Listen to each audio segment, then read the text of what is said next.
Every era has its frontier. A line between what is and what's next. We've played the game, built the legends, carried the weight. But this is different. This is where the game leaves the ground. No limits, no ceiling. No looking back. This isn't the next season. This is the next frontier.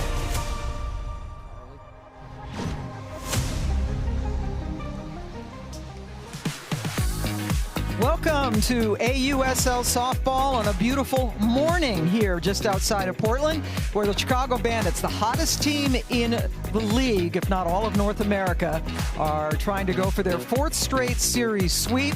Their 9-game win streak is the best ever in the AUSL's 2-year history, and they are rolling with 5 games to go. Portland, they are in 3rd place, very important because the top 3 teams get into the postseason this year.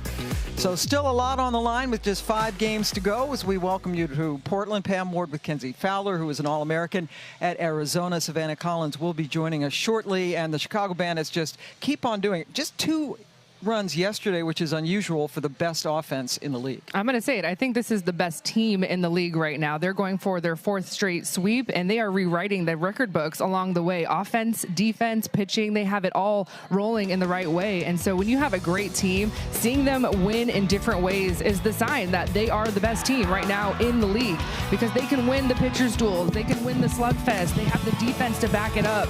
But the numbers that are standing out for their offense, eye-popping. And it's not just one hitter. Yes, Sammy Williams is having a career year. Skylar Wallace is leading the charge at the top of the lineup. But it's rookies like Taryn Kern that are getting it done. It has been so fun to watch. Carly Hoover will be pitching starting today for Portland, and this is her 4th appearance in a row, 4th appearance in 5 days.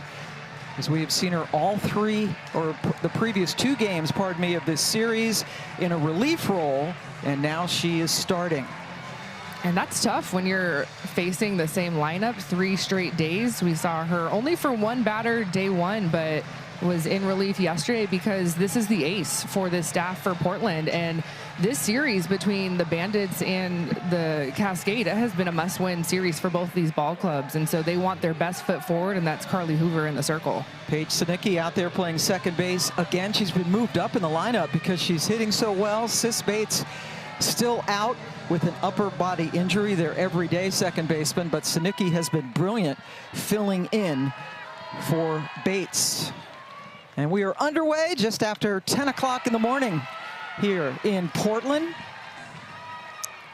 And Skylar Wallace, you've already mentioned her. What a godsend she has been, a part of the Bandits, but came late in June because she had been playing professionally in Japan and has been spectacular, hitting .500 on the season. Not enough at bats to qualify yet as the leading hitter in the league, but she has been terrific. And she almost got hit by Carly Hoover, who yesterday in her relief appearance hit 3 batters.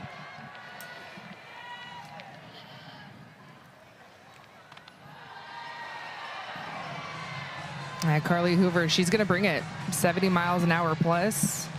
See her touching 71 right away. And she loves to go in tight because of the velocity. She knows that if she can locate her velo in tight on the powerful bats like a Skylar Wallace, well, that's going to end up in her favor. Right there, that's what she wants, that jam shot. Tying up a Skylar Wallace and then maybe letting something run away. Now, Carly Hoover, this is what she does. You just see a lot of velo. Fastball, and it's a little bit of a 2-seam fastball, so yes, it has some movement to it, but the drop ball, the curve ball down in the zone, and then she'll run that rise upstairs.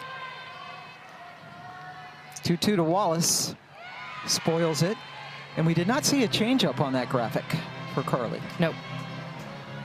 Unusual? Yeah, we'll see her throw it maybe a handful of times, but it's not a pitch that she will throw once or twice to every batter. It's a couple of times a game. She is so much about her location and her velocity. Another 2-2. And another foul ball for Wallace.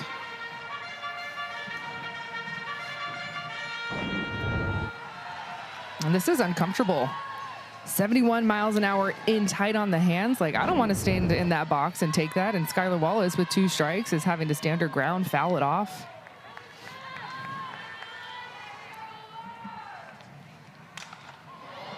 Skied, but not deep enough to leave the park. Fighting the sun a little bit. Corby Otis grabs it for the first out of the game. Chicago lineup is a potent one, with Sammy Williams now coming up to bat. And Morgan Zirkle, great series, a triple, home run, a couple of RBIs with some big speed. Jocelyn Erickson back playing first. And Jacopo behind the plate. And there we see Wallace sharing the information before Williams stepped into the box.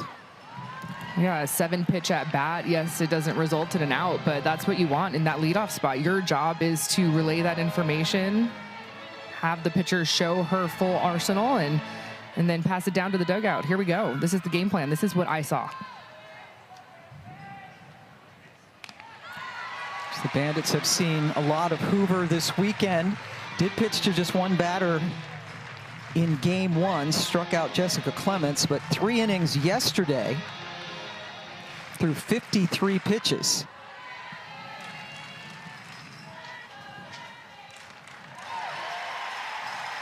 Sammy Williams has cooled off after a volcanically hot start. And they're pitching her differently, aren't they? I'm expecting another outside pitch, a curveball, something running away.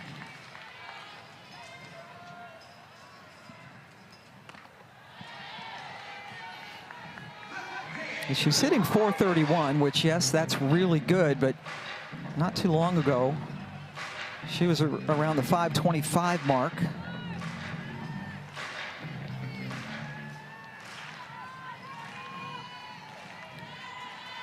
Two. Just got a piece of it.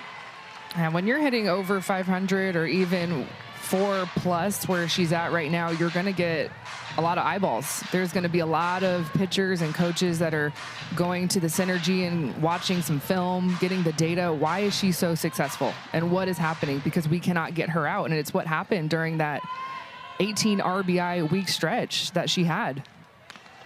And the 32 runs driven in for the season is a new AUSL record, beating Erin Koffel, her teammate, who had 29 last year.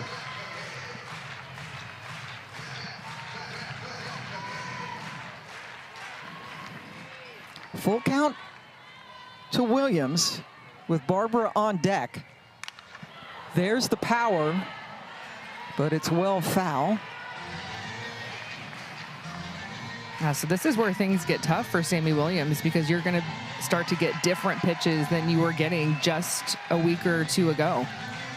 And so now, do you stick to your game plan? Do you change your game plan? Are you looking for something different on the first pitch? Are you having to make adjustments in the box? Williams takes it for a walk.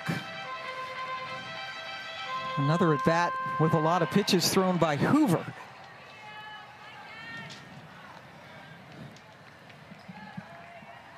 Sammy, top 3 and now top 4 in average on-base percentage, walks quite a bit. Mac Barber doing the DP work. It's the slight delay as the home plate umpire Scott Mayer goes and gets some more softballs.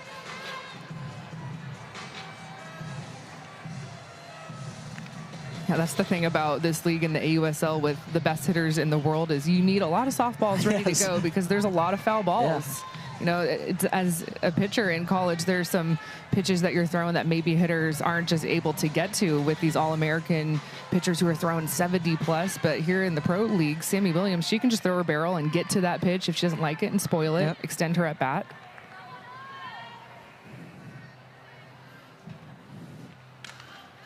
Barbara swings at the first pitch. 2 for 8 this weekend, had an RBI double in game 1, had another double yesterday. This is Carly Hoover going in tight. These left-handed hitters for the Bandits. You're going to see this early and often from the veteran.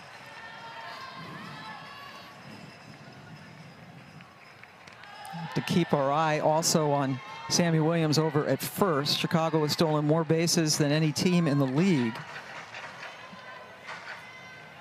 Sammy has only attempted 1 all year. Yeah, but this is a team that likes to hit and run, put runners in motion. Ooh. Carly Hoover and Mia Davidson, a great tandem, right? Her catcher. Yeah, and Carly Hoover, she's not afraid to be vocal. You could kind of read her lips there. She said, "That's a strike." I'm moving on, though, but that's a strike. Yeah, Hoover is quite a personality. I'll say it. She's a little quirky. Yeah. But she'll talk a lot out there. We were down in the dugout earlier before the game, and she came in with a bang right away. She's yelling. She's getting everybody up, running onto the field, and you will see her talking quite a bit when she's in the circle.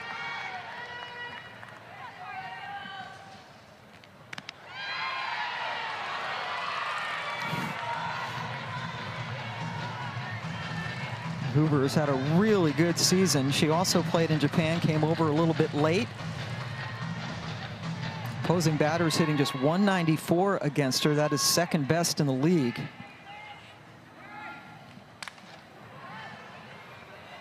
A little bit of a self-defense swing there from Mac. Ball was coming at her. Full count, and she was like, let me just get rid of it. And that's what I'm talking about with these foul balls. Like, who can get to those types of pitches, but these pro hitters can.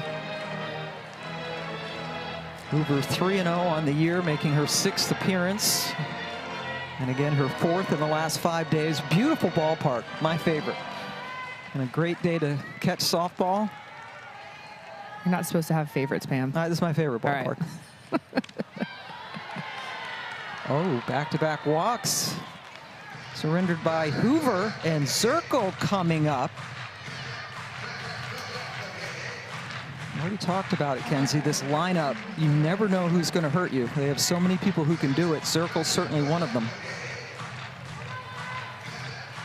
Well, we know what Chicago is capable of in the first inning. We saw it in game 1 of this series. They put up 5 runs in the first inning.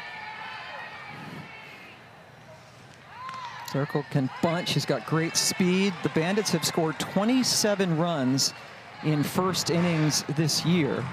So that's 27 runs in the first inning in 20 games played. Don't tell me that stat if I'm a pitcher. Just don't want to know it. Close your ears. Yeah. But you're right. On game 1, 5 runs in the first inning, but Portland came back to cut the lead to 1 before ultimately losing 8-6. Zirkle down 0-2. Just flares at it. And a good recovery by Cahalan, who came all the way over from short to knock it down and retire Williams. Well, there are 3 rookies in this infield for Portland. Kenley Cahalan, one of them, she's played an outstanding shortstop in her rookie season for the Cascade. That was a nice play, just on the run, taking it herself. One away for Mary Jacopo.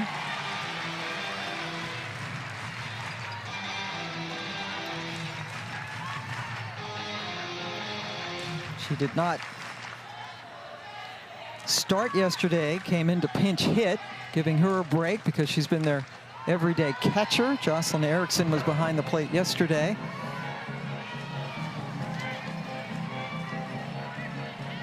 That's nice to have Mary in the lineup for Chicago because this is such a left-handed heavy lineup, and it gives you another righty option to go with Sammy Williams. There's Jocelyn. She's a true lefty, hits left-handed and throws left-handed as well. Second straight batter. Hoover's gotten ahead, 0-2.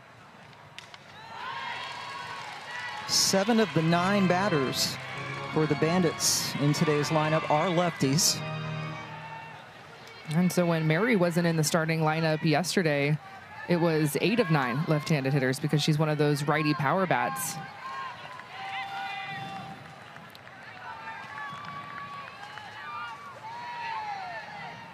Hoover already closing in on 30 pitches here in the first inning.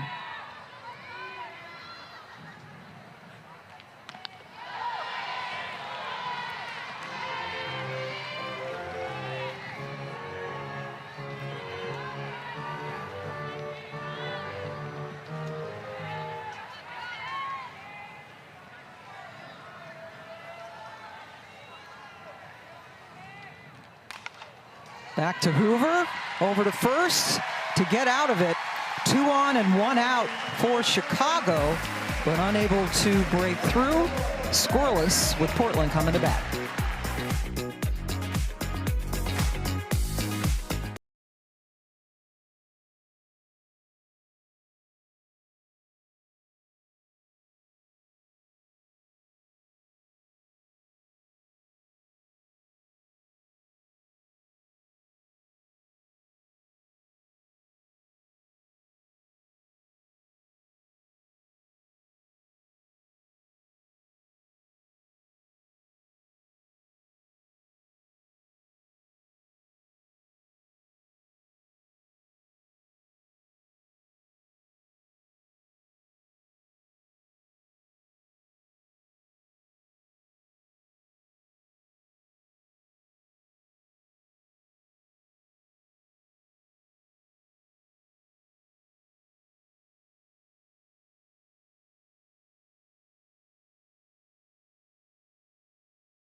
Welcome back to Oregon. 64 degrees outside, going to get up to about 80 today. Beautiful. And the Bandits unable to score in the top of the first as they are trying to complete their 4th straight series sweep. And we get Amber Pfizer in the circle. She has not pitched for 2 weeks. And they really heavily depended on Pfizer early in the season. Lexi Kilfoyle, Kat Sandercock, Emily Kennedy, all in Japan, joined late. So Pfizer was very important early on. Yeah, she was helping carry the load. Corviotis skyward. Zirkle with the catch. And 1 pitch, 1 out for Pfizer. Let's take a look at the lineup. Paige Sinicki has been moved up to second in the lineup, was hitting 9th, but she is 4 for 5 in this series, as you see, and has just been electric for this team. Coming back last week, she is from just outside of Las Vegas, but played her college ball here at Oregon. Much beloved player. Yeah, her first hit back was actually out of that drag bunt that we just saw her show. Has a lot of speed from the right-handed batter's box.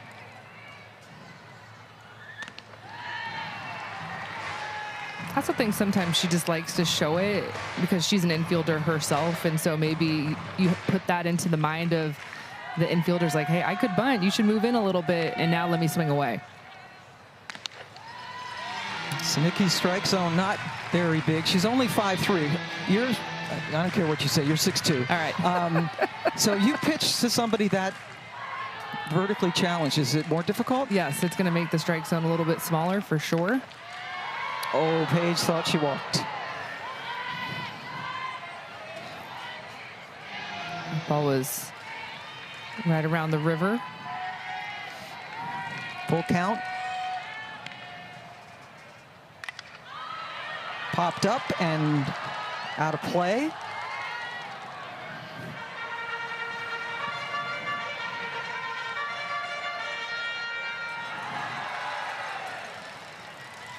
So the 7th pitch of this at-bat coming to Sinicki.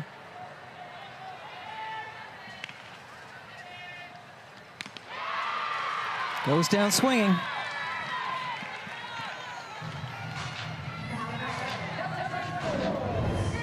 I'm excited to see the start from Amber Fizer. Pam, you talked about the fact that Amber hasn't pitched in a minute because it's been a lot of Lexi Kilfoyle and Kat Sandercock returning from Japan, but Amber Fizer out of the reserve pool, she has been money for Chicago, and it speaks to the fact that Chicago wanted to make sure that they kept her. You know, wasn't a signed player, but if she's available in the reserve pool, let's go get her, because she is one of the most talented arms in our game. Sydney Stewart playing first base, also does some catching for this team. 2 for 6, had a solo home run in game 1, the 2nd of her pro career, the rookie out of Arizona.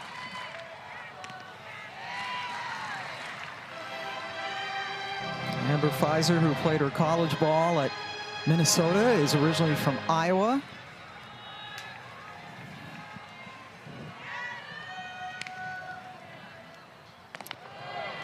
Way high. I will remember when Amber was a first-team All-American and Big Ten Pitcher of the Year and led Minnesota to the Women's College World Series. First ever appearance for that school. And a 3-1 hitters count for Stewart, who fouls it right back.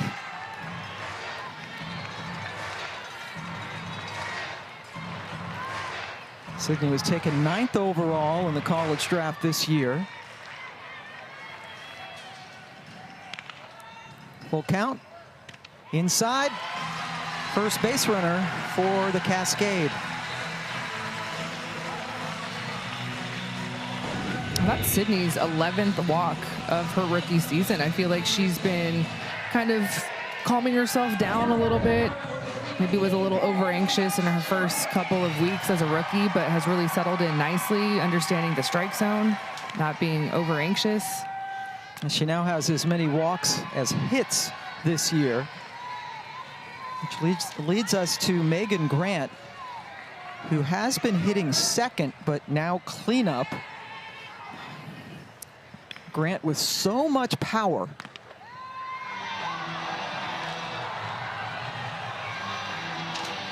She came up in a couple of key situations yesterday and was unable to deliver in that 2-0 loss.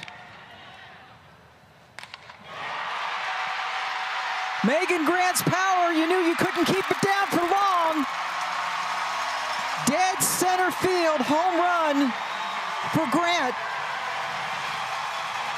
And her 8 home runs now tops the league.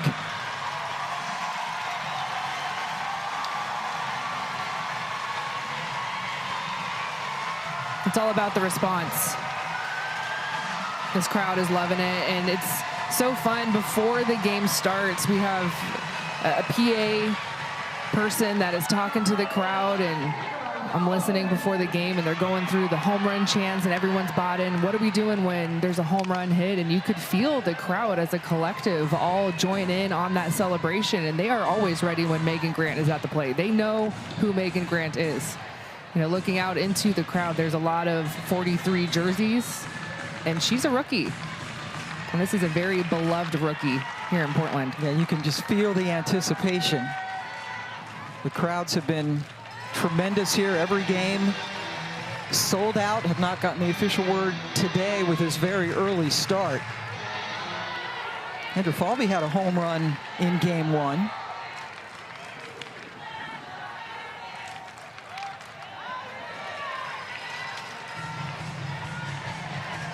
So Megan Grant with the home run. Here she is with Savannah Collins.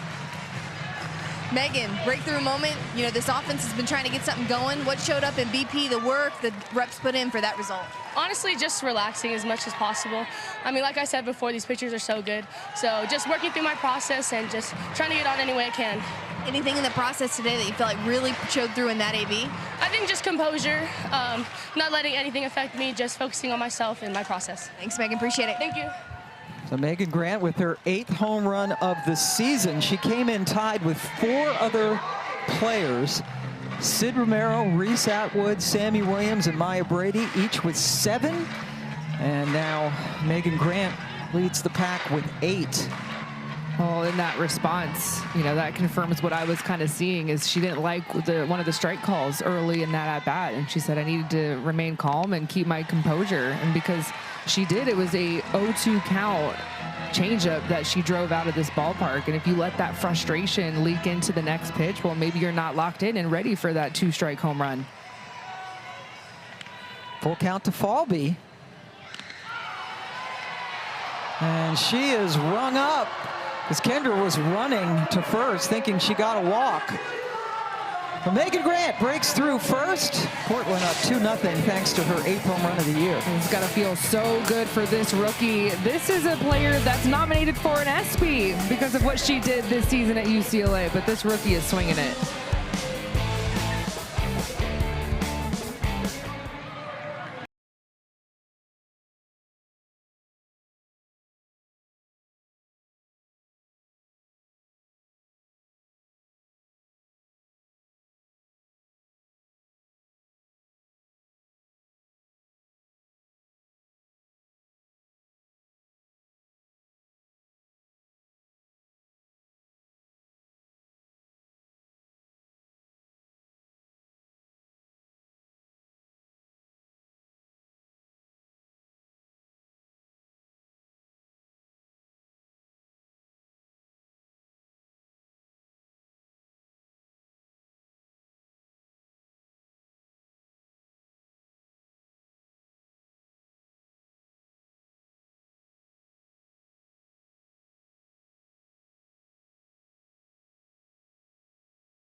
Top 2 here in Portland. Carly Hoover getting the start today. Pam, you mentioned it. We've seen her a lot in this series, but today she is getting things going in the circle. And the emotion that you see from her is what gives her the edge. Cascade pitching coach Laura Heberling was telling me that Carly knows what she wants, and that's what makes her so good. She controls everything that happens out in this circle. Now, some of the other things that contribute to why she's been able to show up day in, day out for this team is because she has really high endurance. That's because of those reps that she's put in playing in the Japan Diamond League. Dug through, did some translating of Japanese this morning. She threw 100 innings in the lead up to this season with the Cascade, and that is what has allowed her to just be able to kind of put in wherever they need her in this lineup. Today, they're focusing on limiting the short game that they see from the Bandits, using her velo and keeping them guessing to try and take that out of the way they've been able to get runs through. But Jocelyn Erickson takes the first pitch into right field to lead off the second inning. And you mentioned, Savannah, what she did in the Diamond League in Japan. 4th best ERA, 1st in strikeout. She had 141 Ks. And so joined the Cascade on June 24th, which was their series against Texas. Didn't pitch in that series. Of course, you got to kind of get your body back, and you know, anytime that you're going from Japan to the United States, you're going to need a little bit of a moment to get your body acclimated and on the right time zone and everything. Yes. So it was a little bit of a slow start. Like, she was with the team, but were we going to see her? We weren't sure. But when we did, it was like, oh, Carly Hoover is back. And she was the #2 overall pick a season ago with the Carolina Blaze. Was injured a little bit, and so we didn't get to see her to her full potential. But because she was pitching in that Japan Diamond League, everyone was watching, and okay, she's still got it. She's still bringing it. We need her on our team.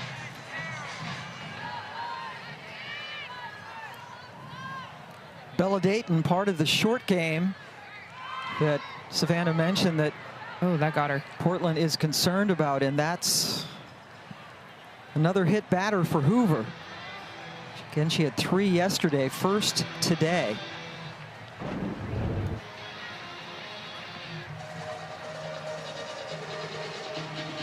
It looks like it was around the guard that she's wearing. No, maybe not.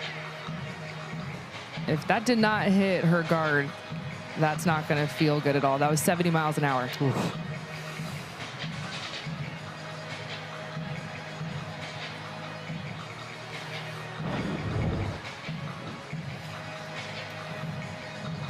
Ashley Stuffy, the head athletic trainer, she has been busy for Chicago.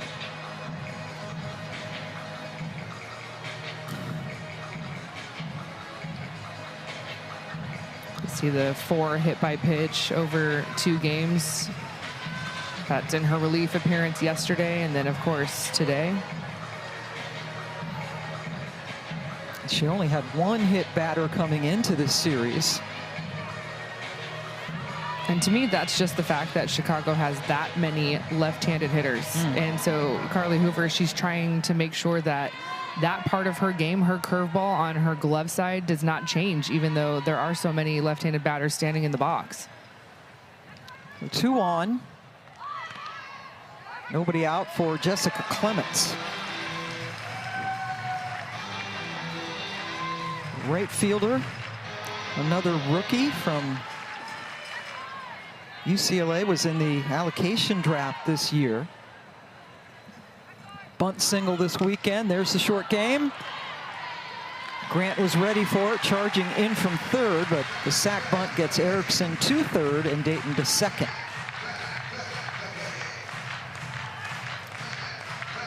I really love this part of the lineup for Chicago. Bella Dayton getting on base. She has so much speed. Jessica Clements, she laying down that sacrifice bunt to perfection. And then, of course, the rookie, Ailana Agbayani, who has been the consistent piece in that 9 spot. She has a lot of options in this situation. Slow roll over to first. It's bobbled. Erickson scores for Chicago, and everybody's safe. Agbayani coming in with an 8-game hit streak, but check to see if that's ruled an error. Well, this is what makes Chicago so good. Yes, they lead every offensive category in this league. They are one of the best power bat teams. They have hitters that are hitting for average, but they do the little things. It's the sacrifice bunt. It's the let's go to my slap and put the pressure on the defense with the speed at third base. And that is an error charged to Sydney Stewart that allowed Erickson to score. And those small ball specialists with the speed at the bottom of the order setting up Skylar Wallace now. Runners on the corner and just 1 out.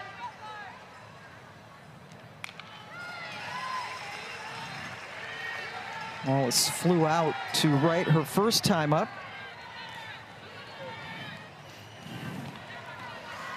Wallace's numbers since coming over from Japan, and we had her first series, and she was downright giddy to be back in the United States.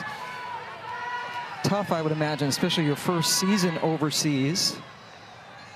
So far from home, and obviously the language and everything different. And Skylar was just so excited to get back and play with these teammates again. Hit .403 for the Bandits last year.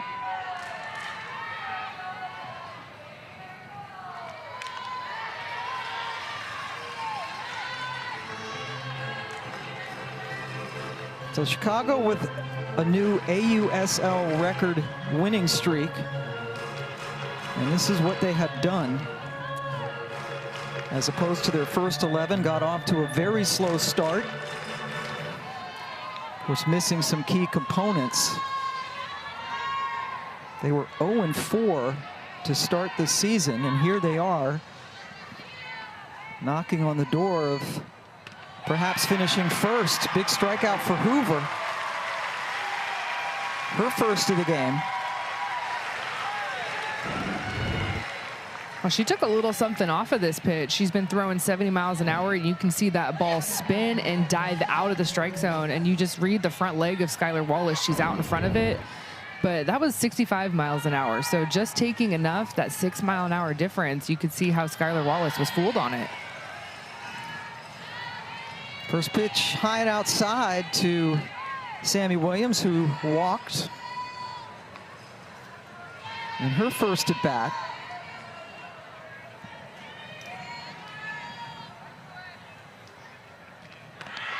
Taking off Agbayani, and now they've got Dayton in a rundown.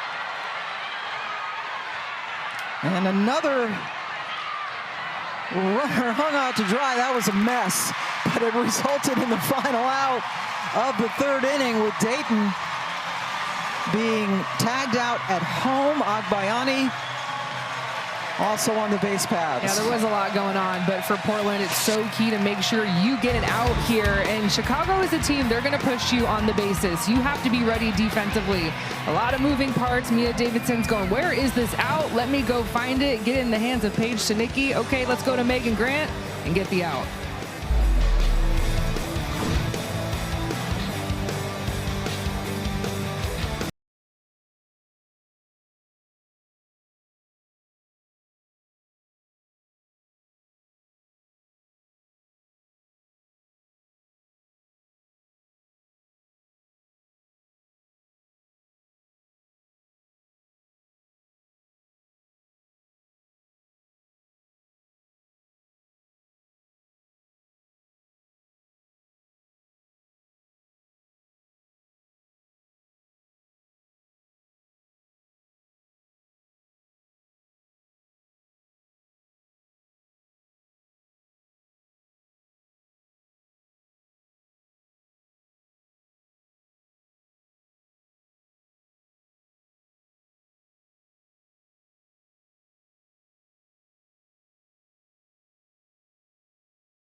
The AUSL is sponsored by Zillow.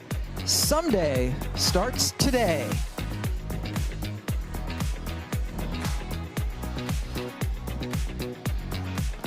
Bottom of the second inning, Portland leading Chicago 2-1 in this finale of a 3-game series.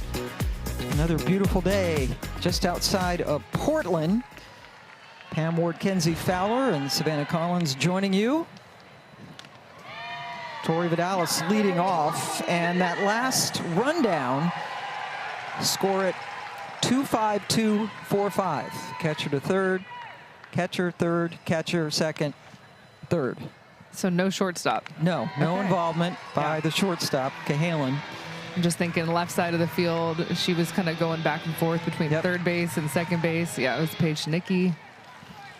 That means Sammy Williams will lead off the third inning. Tori Vidalis having a good series coming into this 3-game set. She was only 1 for her last 27, but 3 for 6 this weekend. Had a nice hitting session with her father, who flew in from out of town, and that has been productive.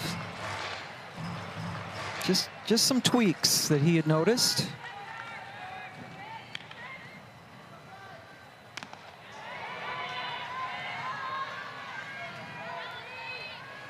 See the check swing there and a hitter's count.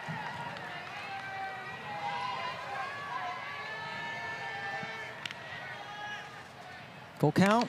Vidalis! long and gone.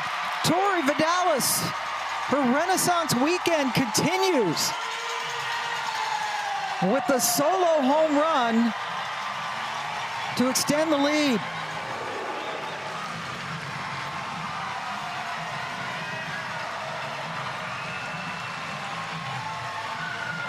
Well, there have been some really good moments in this series offensively for Portland. I just feel like they haven't been able to string it together. And so maybe today's the day. We've already seen the rookie Megan Grant leave the ballpark. How about the veteran Tori Vidalis, her second home run of the season, hands up in the air, coming down, doing the big cascade into home plate. Second home run of the season for Vidalis, her 4th hit of the weekend. Look at that, the veteran to the rookie. That's such a good shot. Tori Vidalis is without a doubt one of the leaders of this ball club, and so leading players like Megan Grant. And so it feels so good that you are the one producing for your team. Yes, I'm leading you with my vocals and telling you guys what to expect and how to be a pro, but let me do it too. Let me get in on this action. Yeah, Vidalis graduated from Texas A&M in 2018, so 8 years ago. And she and Grant with the home runs today. Cahalan, the shortstop. She is in a little downward swing. 0 for her last 11 at bats. Tori Vidalis is having a weekend. Here she is with Savannah. Dory, I saw that kind of check swing that it looked like you had to shake off right before the home run. What was that, and why were you able to make that quick adjustment? Well, I think actually last night I was sitting in the hotel room and I was just thinking about stopping. I was like, oh wait, I can wait a lot longer to swing. Like, you can see it so clear in your head. So I was like today just telling myself to like wait and trust my hands.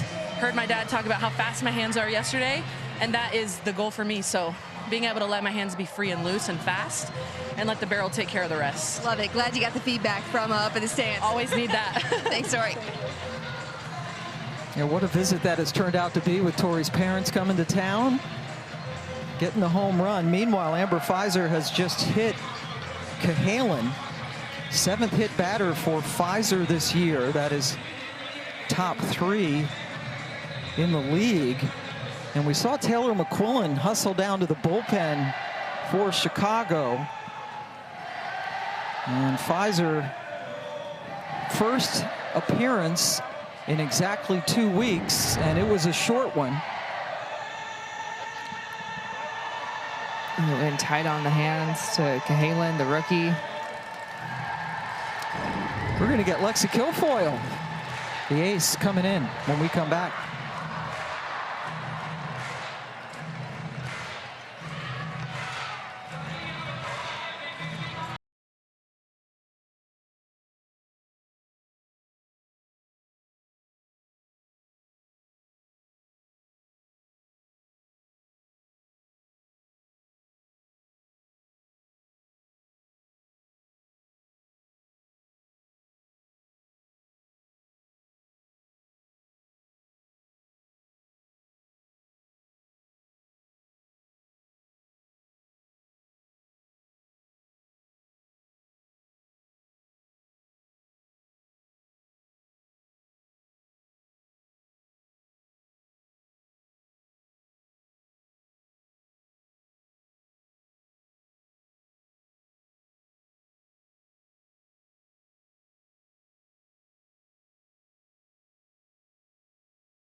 Here in the bottom of the 2nd inning, Amber Pfizer has just exited after giving up a home run to Vidalis and then hitting Cahalan.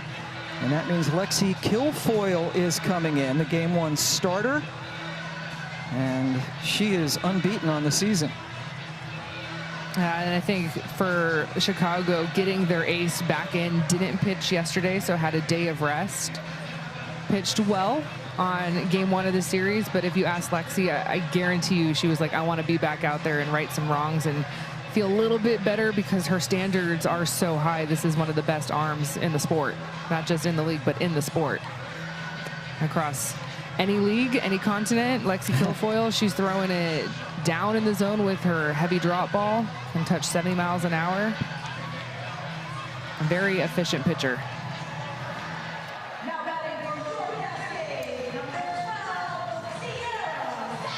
The numbers last year for Kilfoyle. Led the league in appearances, tied for first in wins, and off to a great start here at 4-0 after coming back from Japan. Cahalan now down at second.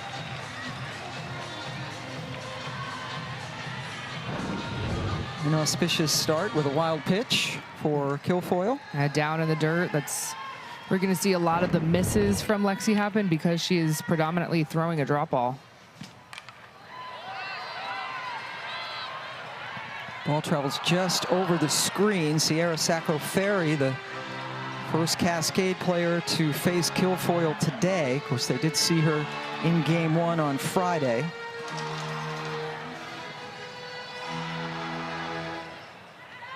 Sierra had a double in game 1.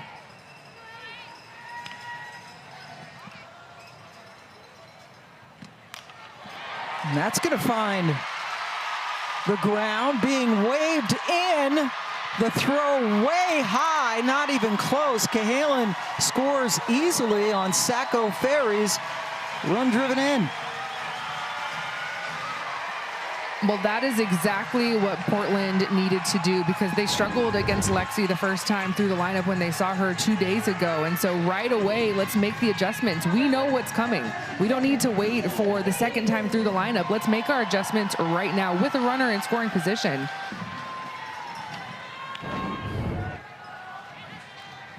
So that's an RBI single, and then advancing on the throw was Sacco-Ferry. Yeah, that was Mia. That was Mia Davidson. Thank you, Mia Davidson, with the bunt. How about that for the catcher? She's like, let me give it up for my team right here. I see a runner in scoring position. It would be even better if she was at third base.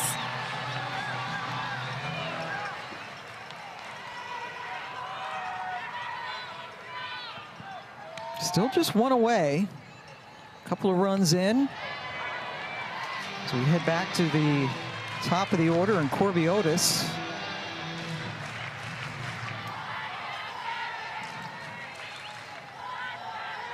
Flew out her first time up on the first pitch she saw from Pfizer. And this is a hitter that I'm kind of waiting for a big at-bat from. She's been a little quiet in this series. Was batting over 300 going into the series, now dropped down below 300. There's the hit. She had been 0 for 8 in the series. Otis with an RBI single, and the Cascade offense is rolling.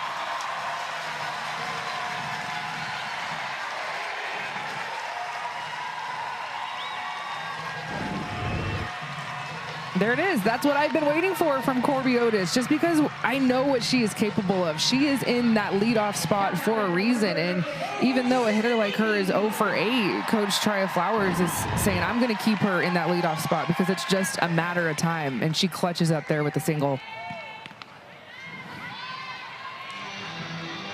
Paige Sinicki struck out swinging against Pfizer in her first at bat.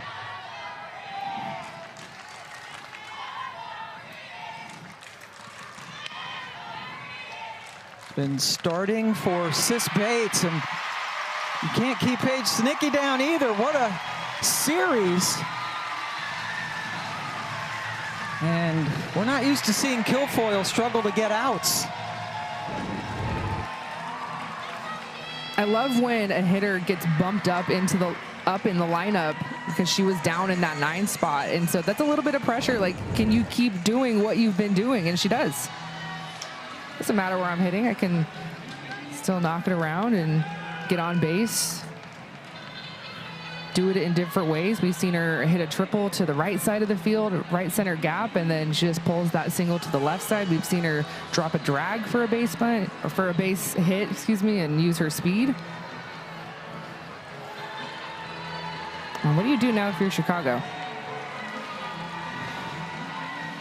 There's some action out there in the bullpen. I see Taylor McQuillan and Odyssey Alexander Bennett looks like warming up from here. 9 straight wins for Chicago, but this Portland team, which has struggled offensively all year, averaging fewer than 4 runs per game, and here they are with 5 in the first 2 innings. Sydney Stewart walked and scored.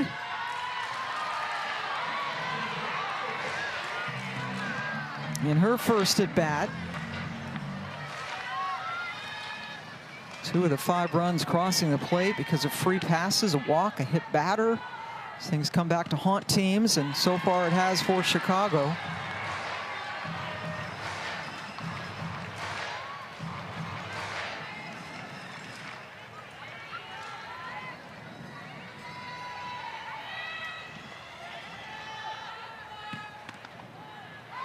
Throw down, and Zanicki just got back in time with a throw from Jacopo. I love the aggressiveness from Mary Jacopo. Coach Stanton's out of the dugout. Challenge, maybe? Maybe just asking if someone else had a different look. Or maybe it is a challenge.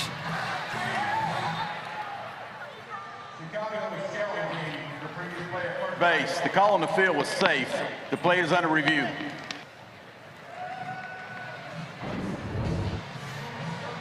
Well, we've seen it the last couple of games. Chicago is not shy to use their challenge. I love a left-handed first baseman. Jocelyn, she reached for it a little bit. That throw was a little bit to the right side of the base. And you certainly cannot tell from that angle whether there's not enough there to overturn it.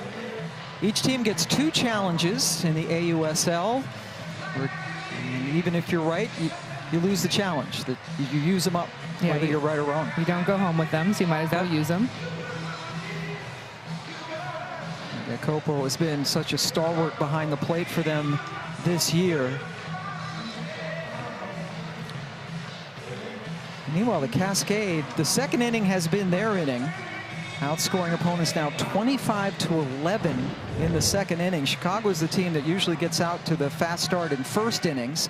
Let's see if this is better. After review, the call on the field stands. We're safe at first base. And I think from that angle, you saw that she did get in, so another challenge for Chicago that doesn't work out. Shonda Stanton shaking her head right there in the middle. First-year head coach, also the head coach at Indiana, formerly at Marshall.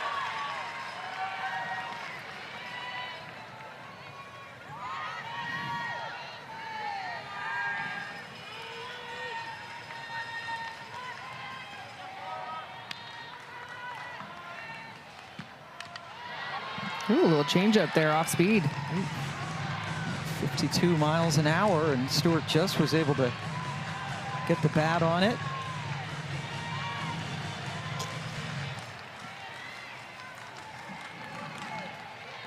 Taryn Mowat-McKinney is the first-year pitching coach for Chicago, calling the pitches. Stung, but right at Sammy Williams, who's a really good third baseman. Sammy thought about throwing it over there to first, but wisely held on.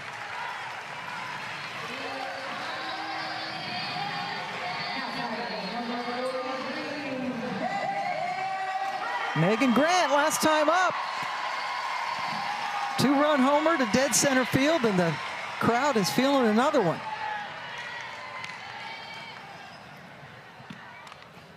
Oh, just a little excuse me swing.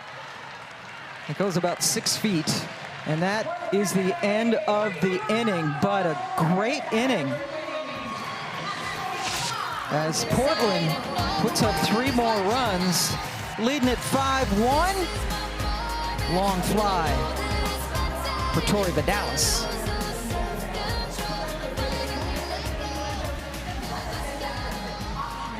Sorry.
Welcome back to Portland. The Cascade have scored 5 runs in the first 2 innings, leading at 5-1.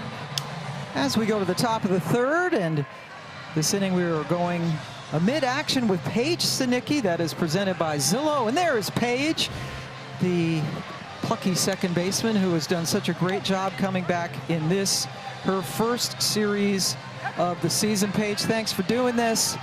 Thanks for having me, guys. And were you safe at first base? They challenged it. I was a little close. I need to get back a little bit faster there. Oh, so you think you might have been out? No. No comment. No comment. All right. Good answer. I love it. Paige, I was, watching the intros, and you guys have such an amazing crowd here in Oregon, and I think your cheer and your ovation was the loudest. Do you think you got the loudest cheer, and what is it like to play in this home state of yours? No, they're loud for everybody. No, they were louder for you. I'm throwing it out there. No, Portland fans, Oregon fans have my heart always. Yeah. Every time I'm back here, I just feel so much joy. They really fill my cup, and just to see them come out and support our team like this, it's really awesome. Well, this is our first season with home markets and the Cascade being an expansion team and getting the Portland city. So when you knew and found out that you were going to be playing in Portland, where you spent your 4 years a couple of miles away up in Eugene playing for Oregon, how excited were you? Oh, I was pumped. I'm just excited to keep growing the sport here in Oregon. Just playing at Oregon the past 4 years has been just such a great opportunity, and just to see everybody show up and show out for us, it really means a lot. Was anybody reaching out to you about what to do in Oregon? Like, these are the must-sees and you need to get to the coast, or these are the hikes to take? Yeah, well, I mean, Eugene's about 2 hours away from here, so they're asking me a bunch of things to do, and I was like, guys, I have all the spots in Eugene, but Portland, I'm still learning. But the coast is beautiful. I mean, usually it's about an hour to get to the coast, so I have a really good time going up there. And we were just showing a graphic of a lot of pro Ducks that are in the league. What does it mean to represent Oregon? Yeah, I mean, when I think of Sid Romero and Amari Harper, and then we had Lindsey Grind here for a little bit, those people mean the world to me. Just to follow after Sid Romero, she's been a coach that has just become such a mentor for me, and I'm just so grateful for our friendship and to have her as a coach. Yeah, Car! I like it! Like it, Car!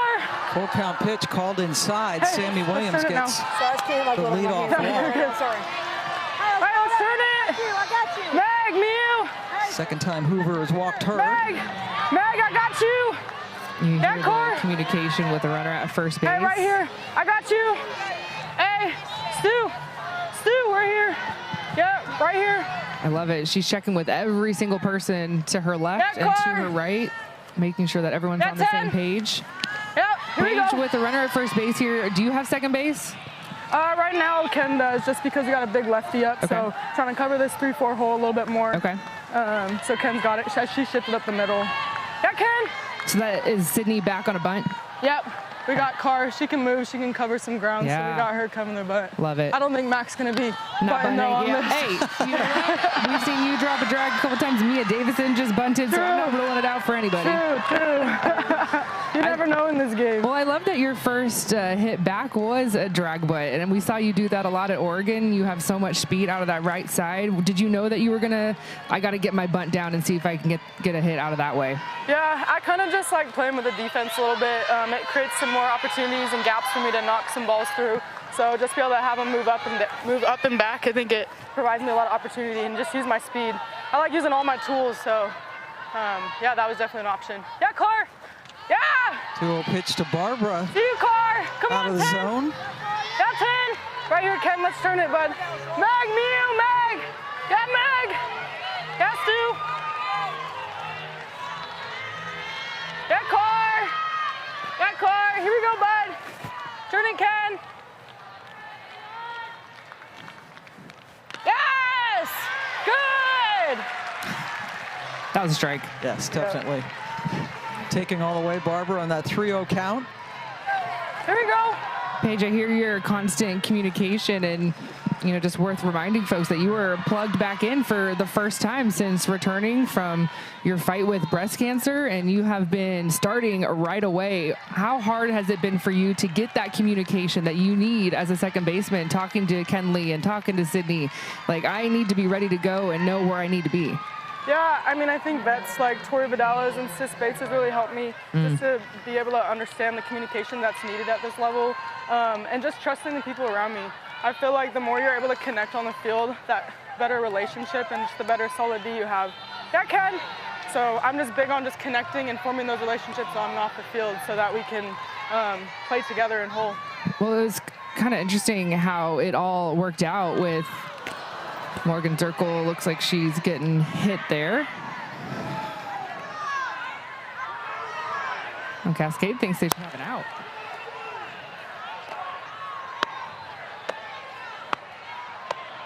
You can see Carly Hoover saying she swung. That was an attempt. So it does hit her, but was there an attempt at a swing? And the bunt was out because Morgan Zirkle was going for the drag bunt, and that is exactly what Coach Trya Flowers was talking about, saying she swung. That's an attempt.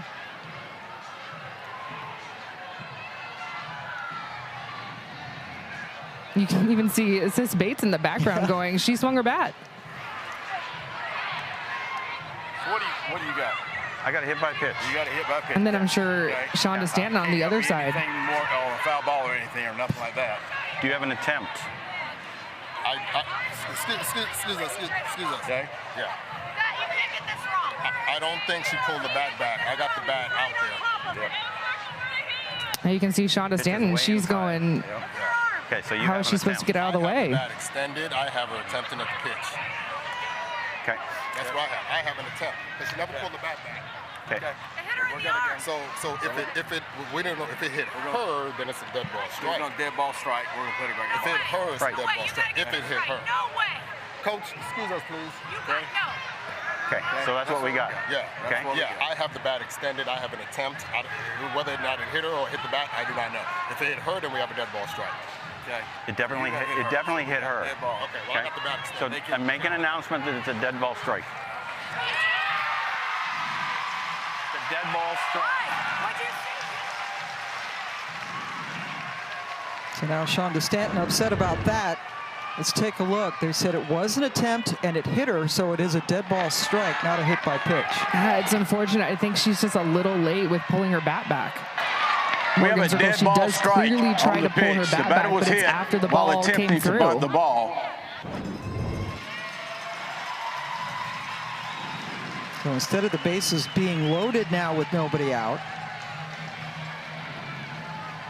Zirkle steps back into the batter's box. Down 0-1.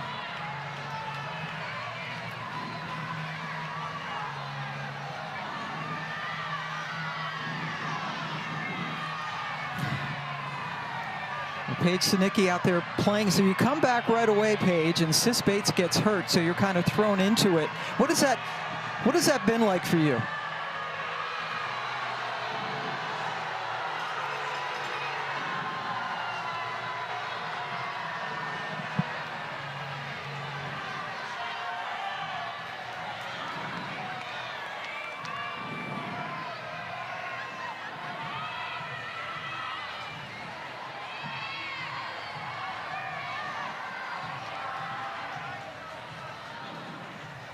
Well, I'm looking out into the stands, and I love to see, you know, the Oregon gear, and you've had a lot of signed for you. And, you know, this fan base is positioning themselves to be the best fan base in the league with all of these sellouts, and you can hear how vocal they are right now, fighting for their team right now in this moment for this call. But what have you seen from this fan base here in Portland?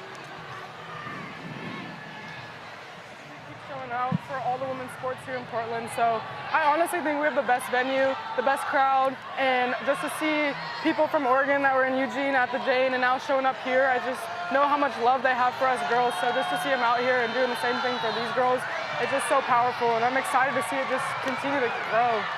So yeah, I agree. I think this is the best building in the league. It's a great place to call a game. And before we let you go, just so good to have you back. And you're feeling all right? Yeah, I feel good. This journey has been awesome, and I'm just so glad to be taking one pitch at a time and being around the girls I love and just learning and growing. All right, Paige, thank you so much. Continued success. Thanks, man. A lot going on in this inning. Thanks for hanging in with us. That's to say the least. All right, take care. Paige Sinicki out there playing second base. A lot of consternation in this, this half inning, Kenzie Fowler. Well, there's so much to fight for, and there's so much on the line with how close these two teams are in the standings, and with only a couple of games left in our season. Like, these moments matter with 2 runners on. If you can keep a runner off or put a runner on, you're going to fight for it. Circle's so fast, no chance. And I love that Zirkle is a natural right-handed hitter, right? But with junior year of high school, she switched around to being a lefty, and it's kind of worked out. Now all she has to do here is just a little soft slap. Beats it by a mile. And so after all of that, Morgan Zirkle is still on first base. Yes, hit by pitch was taken away, but the result is the same, less painful this time. So Jacopo comes up with the bases loaded and nobody out.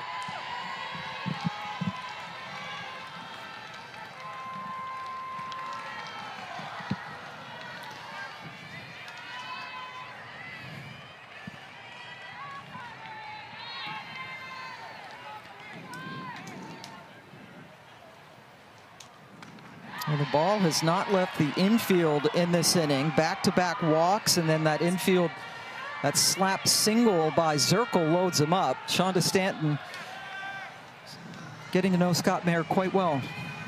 Back talking to the home plate umpire.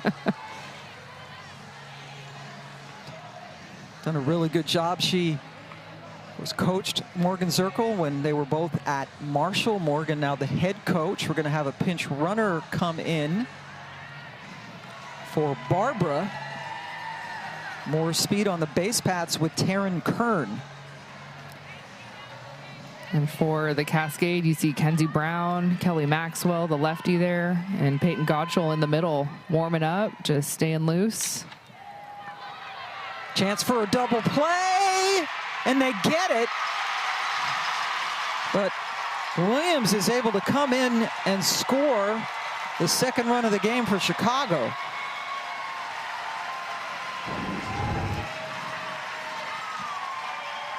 A slow developing play here. The rookie Kenley Cahalan turning it over to Paige Sinicki. We just had her mic'd up, talking to her, playing second base.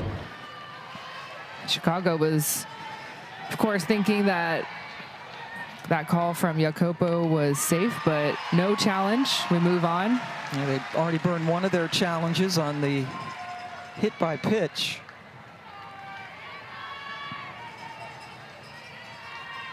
Jocelyn Erickson singled and scored the first run in the last inning.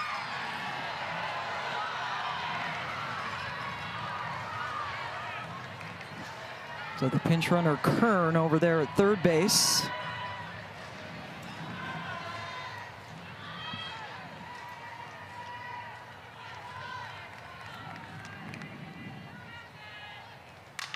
Erickson with the line drive home run, and she knew it as soon as she hit it. A 2-run shot for Erickson, and it trims the lead to 1.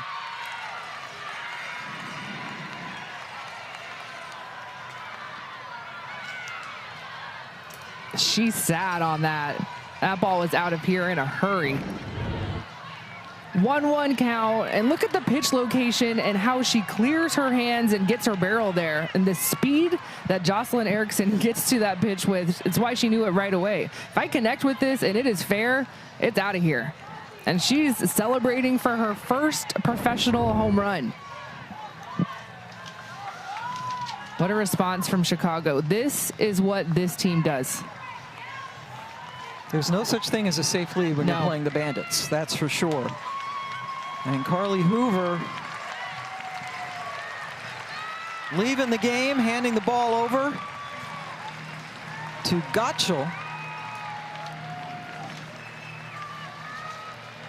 And of course has some words for Peyton. Gottschall started yesterday, went 3 innings, picked up the loss.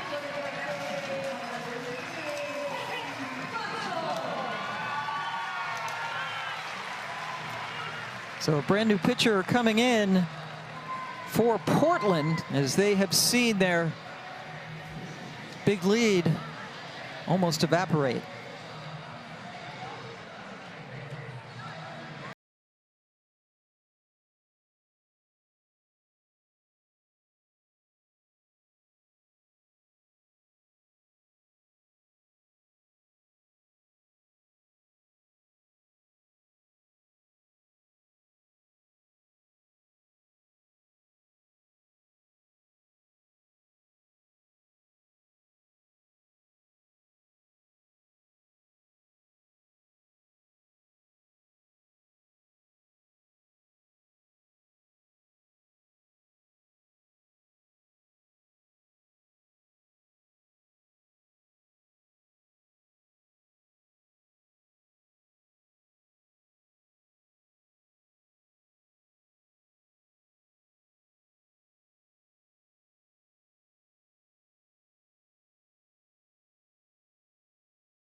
Starting pitcher Carly Hoover has just been lifted for the Cascade, had a 5-1 lead heading into this inning. But a couple of walks, an infield single, and then ultimately the 2-run home run by Erickson led to her exit and the entrance for Gottschall. This was yesterday's starter for Portland, so they are using their best pitchers, trying to keep this lead where it is. Still so much ball game left, but Peyton Gottschall, she's going to mix it up a little bit differently than Carly Hoover. Not as hard a thrower, where Hoover was 70 plus, but she'll move it with her screwball, her curveball, has a lot of movement side to side. Will also use an off-speed pitch. And the good news for Peyton is that she's coming in with nobody on base. And yes, it's after a home run, and yes, the momentum is with Chicago, but as a pitcher, that's a little small positive. If I am going to relieve, let me come in with a clean bases empty situation versus a runner at first and second and third. You feel that pressure right away. And she comes in facing the pesky bottom of the lineup. Bella Dayton yesterday had a 6-game hitting streak snapped, was hit by a pitch by Hoover in her first at bat.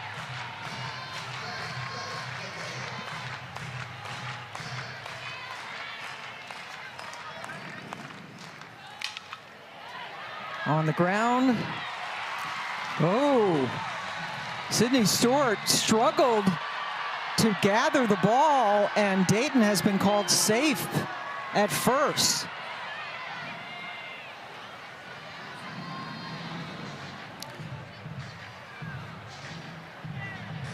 And another umpires conference. The throw was taking Stewart down. Ooh. Ball's in her glove. That's an out right there, but then she kind of drops it out of her glove a little bit. But there is a moment before that ball exits her glove where there's an out made. That's an out. But then, oh, that angle, does the ball touch the turf? That angle, it looks like it touched the turf. But is it enough? And they're talking about it. It is. All right. So the umpires have another caucus and decided that it was an out. That was a very interesting top of the third inning. We had just about everything there. Now we got a 1-1 game.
Athletes Unlimited Softball League season continues tomorrow night as Carolina takes on Texas at 7 Eastern. That's on ESPN2 and streaming on the ESPN app. And the Carolina Blaze, they need to get it going again, Kens. They've lost 5 straight games.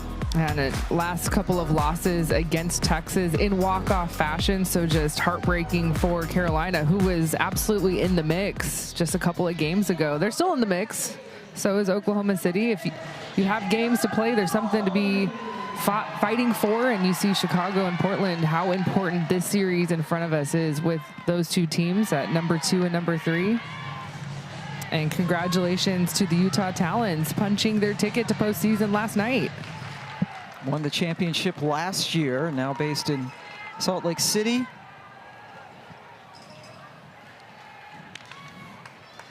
Lexi Kilfoyle in relief, facing Kendra Falvey to start things off in the 3rd inning. The Talons, the only team to clinch a playoff spot so far. The Volts, the only team to be eliminated from playoff possibilities. Utah coming into play today, just 1 game ahead of the Bandits, 3 games ahead of Portland. And Utah plays at Oklahoma City tonight.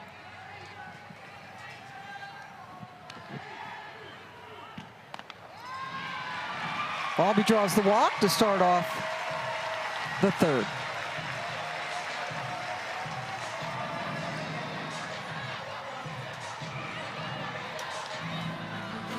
Kilfoyle faced 6 batters when she came in to relieve Pfizer in the last inning.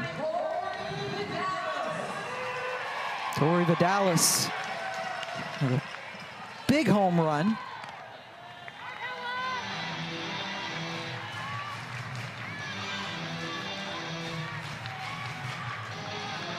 Slump in her rear view mirror. It's a good shot of Sis Bates, who's on the injured list and talking to her current second baseman in the dugout. Yeah, and Paige talked about it in our interview. What a great mentor to have, right? In Bates, terrific infielder, and they're having a little fun. I just love them together because their stature is exactly the same. Their style of play is very similar, and yes, a couple of years apart in age, and both played in the Pac-12 and were Pac-12 Defensive Players of the Year. Just a couple of studs doing it. Of course, rival schools, Washington and Oregon. Never played against each other, but it's fun to see them now wearing the same uniform, and Sis kind of mentoring Paige a little bit. Paige has talked about how Sis was her softball idol growing up. That must be something to play with your idol. Sis graduated from Washington in 2021, so she's been out for 5 years. On the 7-day injured list, upper body injury to not wearing the sling anymore. Hearing they're optimistic they can get her back soon. But what a job Sinicki has done filling in. Williams fields it. One hopped. Erickson couldn't pick it up.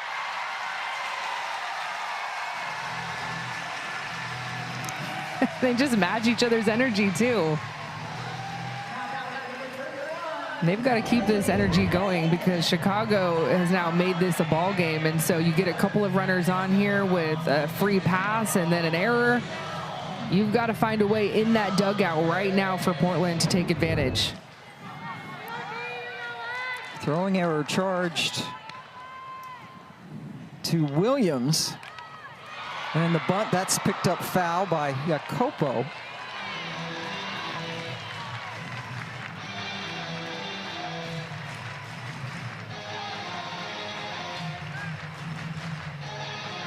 Portland trying to break out of this little mini slide. They had won 3 in a row coming into this series, but have dropped the first 2 games to Chicago, and all 4 of them in their season series. Cahalan trying to drop the sacrifice bunt there, but her barrel was getting to the hitting zone too late. You see both of those sacrifice bunt attempts were foul to the left side. She needs to square a lot earlier. Everyone knows you're sacrificing in this situation. Bunt is off now with 2 strikes. Floated in at 51 miles an hour.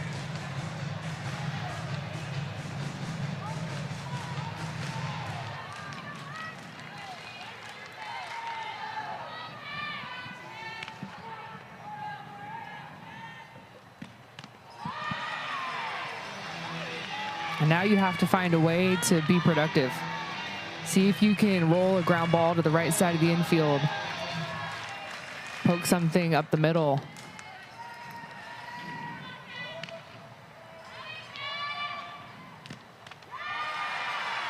Cahalan takes high. Trying to snap an 0 for 11 string. Full count pitch with 2 on and still nobody out.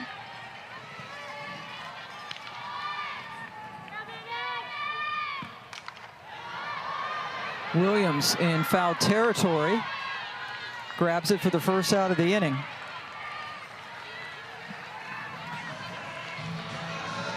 So Portland coming in with one of the most anemic offenses in the league. The first 2 games, they got all 6 of those runs on day 1 when they lost 8-6. Were shut out yesterday 2-0. And that 5 for 12, by the way, is a .417 team batting average. Much better, putting the 5 runs on the board. They do not score a lot of runs. Only Texas has scored fewer runs this season.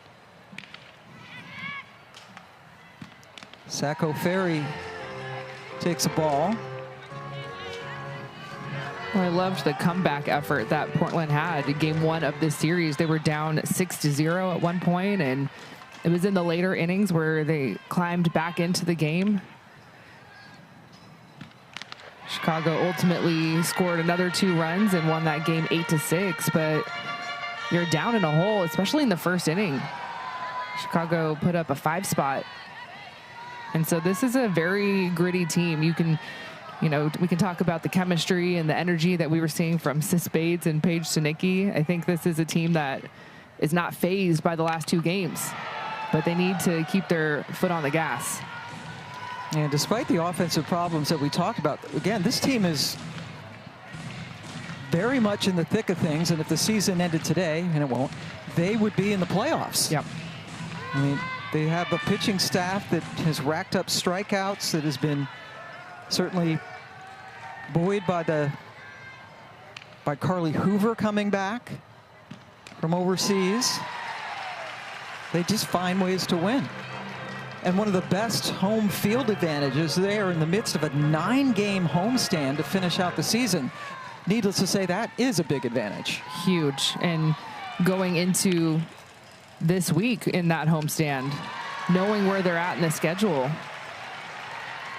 Of course, you get the hottest team in the world in Chicago coming into your home field, and you've got to find a way to scratch out a win here. But this home crowd is a game changer every single time that Portland comes out on this field.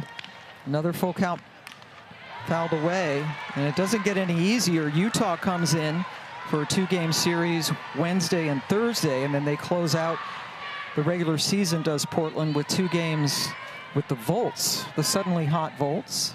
2 in a row. That's right.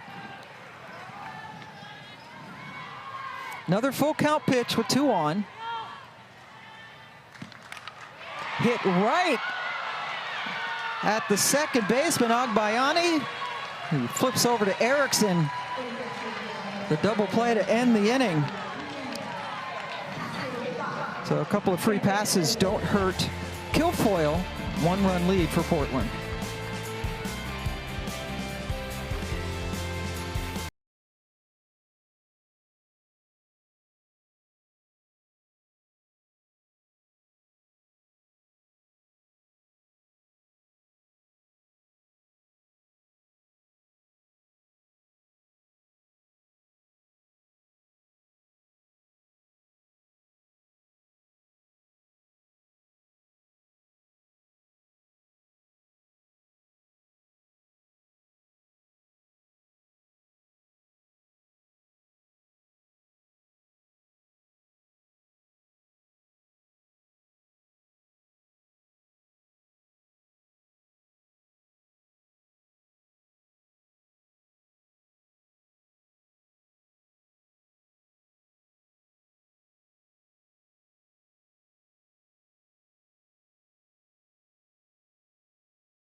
As you can tell from this graphic, the NBA Summer League continues today, beginning with the Suns and Pelicans at 3 Eastern time right here on ESPN2. Then you got Hornets, Celtics, Magic, Trailblazers, Spurs, Bucks.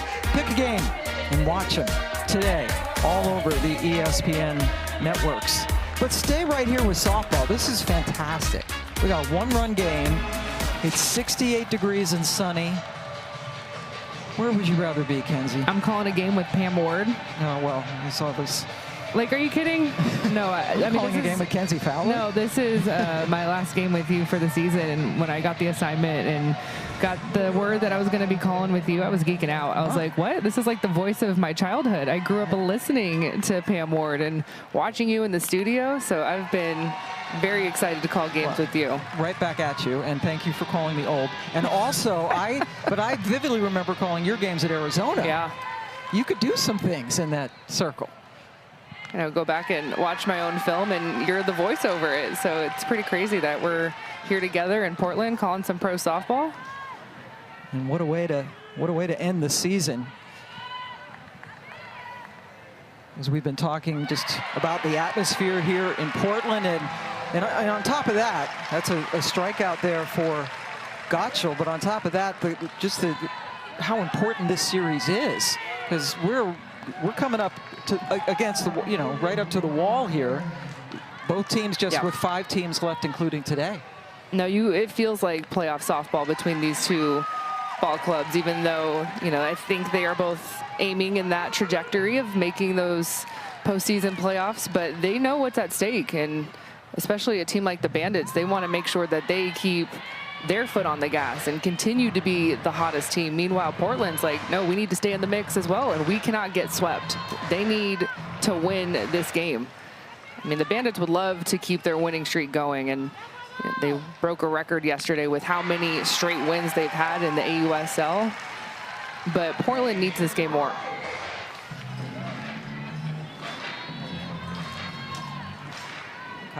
Gotcha. So Clement struck out, and here's Agbayani as we head down to Savannah Collins. Shauna Stanton uses the best adjectives when describing her roster when it came to Agbayani, who, Kenzie, like you mentioned earlier in the show, has been a staple in the 9-hole. Says that she gives this lineup a charge. It's almost like having a second leadoff. And mention the zest, yes, zest, that she plays with at second base, a joy and gratitude. That is just why they love having her, not only in this lineup, but consistently in the field. Was a tremendous second baseman when she was at Oklahoma, where she finished her career starting out at BYU. And I like that word zest. You don't hear that a lot. Yeah, we do not hear that word. But I dig it with Ilana and what she's been providing. There's been a lot of changes in the Chicago lineup. They've had some injuries that they were dealing with early in the season. And of course, we're missing a lot of those players from the Japan League, and they return. But the one constant has been that 9-hole hitter and that second baseman. And it's been a rookie, Ilana Agbayani. It's been really fun to watch her do what she does best, cause some chaos. And they get her with a tremendous play by Cahalan, because you have to charge and you have to get rid of that ball so quickly.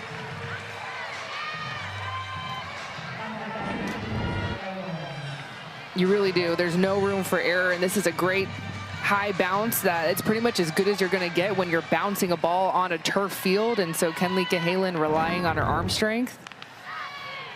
But Agbayani, she had a very clutch RBI single in that fashion, just slapped it up the middle. It was a pitcher's duel. They needed some insurance, and it came from the rookie up the middle getting that base hit. Yeah, good job, too, by Sydney Stewart to field that low and away throw from Cahalan. No room for error with the speed of Agbayani. Top of the order, and Skylar Wallace looking for her first hit today. First time she's seen Gottschall today.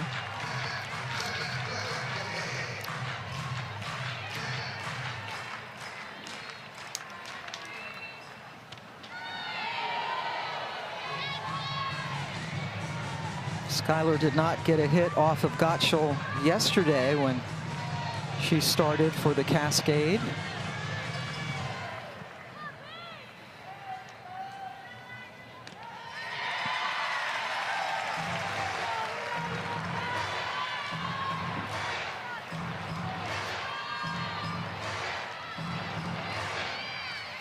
Portland is looking for their first 1-2-3 inning of this ball game. And they're not going to get it as Wallace goes the other way. Well, Skylar Wallace will do that to you. She had a 17-game hit streak. Was snapped just a couple of games ago, so time to start a new one, but batting around 500. I'll have to update the stats after this ball game, but she was right at 500 going into this lineup. And she has a lot of speed at first base. Keep your eye on her. Skylar now hitting .484 on the season. Thank you for doing some math. Well, it's on this okay. statbroadcast.com. Well, you just take credit for it. I right? did it. It's all okay. me. And now Sammy Williams. Walked twice today. Most RBIs in the league, and by a lot. 32 runs driven in, a new single season record in this league. The next closest, Sydney Romero with 21. So 11 more than Romero.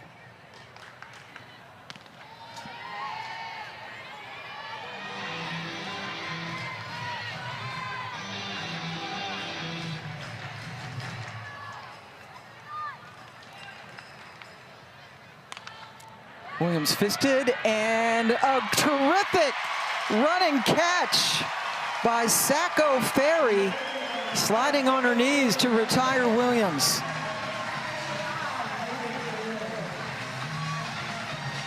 It was almost a 1-2-3 inning for Peyton Gottschall, but you'll take this defensive effort from Sierra Sacco Ferry. She made this look smooth.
When I leave this game, I want to be somebody who can say, I'm here for you, I support you, and I can help you through this. And I want to show you that no matter what you're doing, you're going to be able to do it if you put your mind to it. Got her! Caleb McQuillan slams the door! I was born with something called Duane syndrome in my left eye. Over the course of 5 years, I had 5 to 6 surgeries on my eyes, a couple of my eardrums, and am legally blind in my left eye. I think as a person, it has made me a better human, made me more understanding, made me become a better leader and a role model. And then I think as an athlete, just learning that I can do anything that I put my mind to, and something that people may see as a disability isn't something that's going to prevent me from being the best I can be. That was our athlete feature presented by LabCorp, the official consumer health insights partner of the AUSL. And there is Taylor out in the bullpen, another Arizona player, and what a great inspiring story she has been. And she is back, reinstated just yesterday from the injured list, and is available. We have not seen her yet, but we have seen her in the pen, so maybe we'll get a chance today. Yeah, Chicago loves Taylor McQuillan in relief. It's where she has shined this season for the Bandits. So Yeah, she's just warming up out there just in case she needs to come in. Lexi Kilfoyle has been able to settle down after that third inning. Mia Davidson leading things off in the fourth inning. Portland up 5-4, trying to avoid a 3-game sweep. Davidson with the sacrifice bunt in her first at bat. Was greeted with the hero's welcome in the dugout.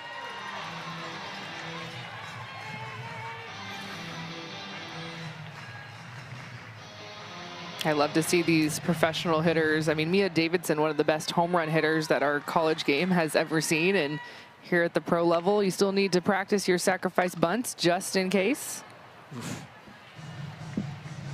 Yet another batted ball fouled off that has hit the batter. Seen that a lot in this series. And Mia Davidson, an All-American from Mississippi State, and I'm looking in the dugout for Chicago, and the pitching coach for Mississippi State, Taryn Mowat-McKinney, is calling pitches against her. Williams, nice play to get Davidson to start the fourth.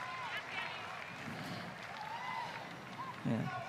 Taryn Mowat-McKinney also was Taylor McQuillan's pitching coach at Arizona. They have a very good relationship, and Taylor gives Taryn a lot of credit for her success in her career.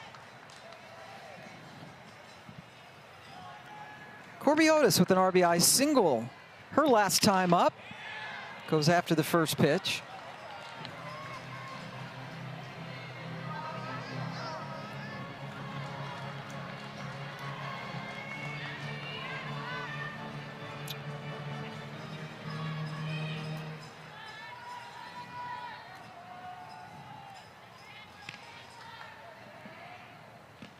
Kilfoyle. Williams, 2 in a row for Sammy. Now Paige Sinicki coming up, single in her last at bat. She is 5 for 7 in this series. We had a chance to talk to Paige in the dugout before the game. And as you heard in the interview, she says she's feeling well. See the first baseman Erickson and Sammy Williams over at third pinching in, and really wants to be an advocate to get more awareness for breast cancer screening. She was only 22 years old when she was diagnosed in November, and she said she had to be her own advocate. They found something they thought was just fatty tissue, and she insisted on further screening, and that's when they found out that it was cancer. So be your own best advocate. Good bunt. Williams threw it way far away. Sinicki's going to stop at second. She is just producing in the field, at the plate. It's incredible. You know, it's like you return from anything in life. And for Paige, it just so happened to be that she was returning from her fight with breast cancer. But if you're returning from a knee injury or a back injury, an arm injury, you're missing so much of that repetition time with your team. And so the second that you're cleared as an athlete, whatever you're dealing with, she's been on time with her at-bats. She's been so clutch defensively. Her energy has been great in the dugout. Like, she's been ready to go right away when her name has been called. Of course, we talked about the injury to Sis Bates. It just so happens that you have another Pac-12 Defensive Player of the Year waiting in the wings to replace her. And then you add what she's doing offensively. Yeah, what a luxury. Bates goes down, one of the best. And then Sinicki comes in, trying to do as much as she could, but was unable to do the usual prep to play a softball season. Sydney Stewart delivers. Here comes Sinicki from second. Throw up the line. And Paige thrown out by Clements to end the inning and keep the lead at just 1 run. Aggressive base running, but a good throw from Clements. Well, this ball was absolutely scorched by Sydney Stewart, so that's tough for Paige Sinicki, who's trying to push it Good play, good tag.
Women's Sports Sunday continues with the WNBA tonight at 7 Eastern when Chicago takes on Dallas on ESPN, Disney+, and you can also stream it live on the ESPN app.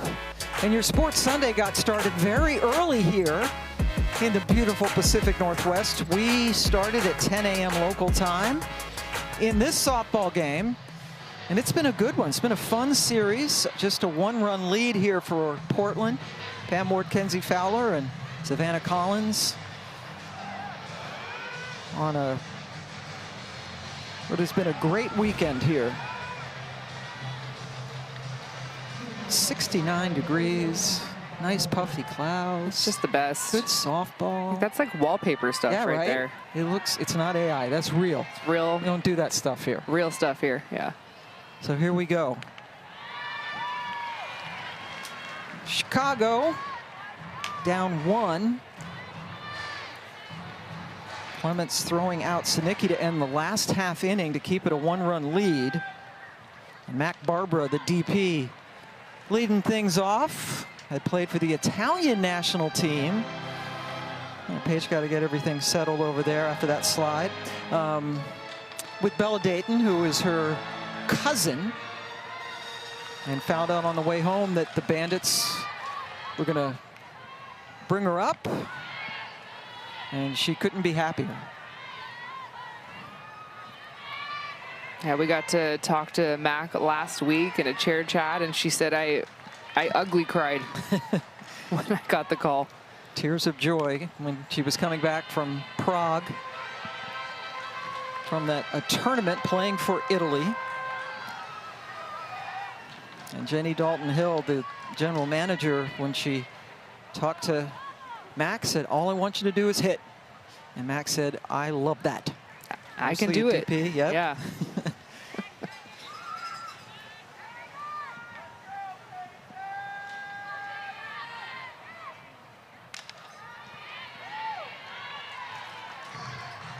Well, her first series with Chicago, she homered. And ever since then, it's been somewhere in the top of this lineup. Recently, it's been that 3-hole. But pardon me, walked both times today. Go ahead, sorry. Say she's just like literally a professional hitter. That is your job. A pursuit. Sacco Ferry, who ended the last inning robbing Sammy Williams of a hit, goes a long way to retire Barbara. It's got to be fun to be an outfielder with speed when you're playing on a field like this, where you have so much space down the line and you can cover some ground. She almost overran it. It was almost too fast. And this is a converted baseball field. Right now, it had been a minor league A field, and you see that's a temporary fence, the baseball fence beyond it. That's where the pitchers are between the two fences out in the bullpens. So there is a lot of foul territory. They do have netting here to mark off and limit the space behind the plate. It can only be a maximum of 30 feet in the AUSL. Morgan Zirkle is up, and there's a brand new ballpark right behind us that they did build for the minor league team. And there are plans to renovate this to make it a true softball stadium. But right now, it's a really good one. I mean, for year one, yeah. But there's so much potential here.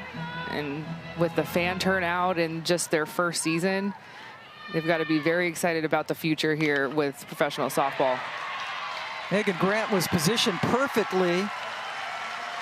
Throw out Zirkle. 2 up, 2 down. But we've, compared to the other ballparks, because this was a minor league ballpark, very comfortable. And that's a nice play by Grant to get Zirkle easily, and Zirkle runs very well. Jacopo, about a 1-2-3 inning for Gottschall. First time that Chicago has been retired in order all game as we go to the bottom of the 5th.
One of the best home run hitters that our college game has ever seen is now in her first season as a rookie. And with this first swing of her at bat today, this is now number 8 on the season for Megan Grant. And the emotion that she was bringing, she talked to Savannah about how she didn't like a pitch in the at bat, had to kind of relax and lock in. And it was an 0-2 count that she drove out to center field to lead the league now.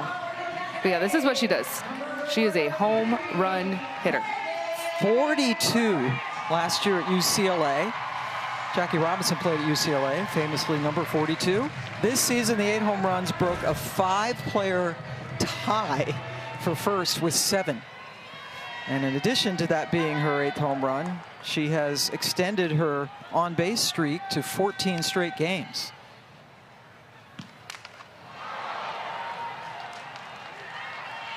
Fouled that pitch off of Kilfoyle, who has been in since the 2nd inning, relieving the starter Pfizer, who pitched for the first time today in 2 weeks.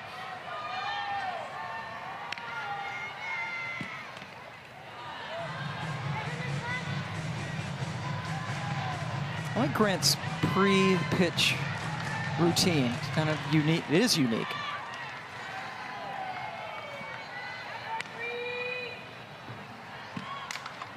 Got under it. Boy, that was up in the air a long time for Clements to retire Grant. But when you're, as a pitcher, if you see somebody swing like that, you just say, thank goodness you got under it. Yeah, because the exit velocity on that routine pop fly to right field was 77 miles an hour. Oof. On a pop fly. And Falvey struck out and walked today. Home run earlier in the series. First of her season and AUSL career. That's a base hit.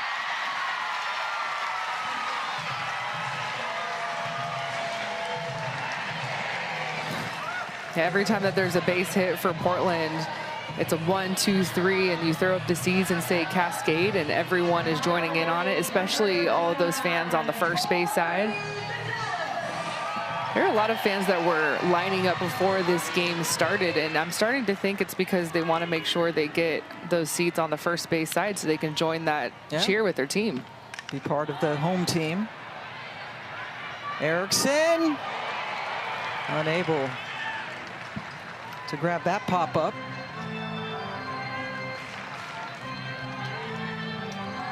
We talked about how much room there is in foul territory. And so Jocelyn Erickson, a first baseman, this is way further than she normally would have to go at a traditional softball field. And so overrunning it a little bit, trying to find the dugout. There's no netting. Tori Vidalis adds a single to her day.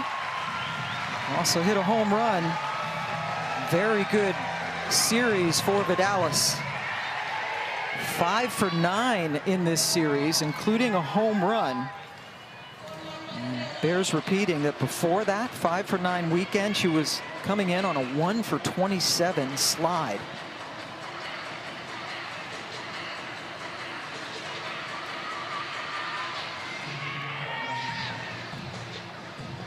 Copo with an opportunity to go out and chat with Kilfoyle. Looks like Portland is thinking about who they're going to have run for Tori, or maybe there's a pinch hitter.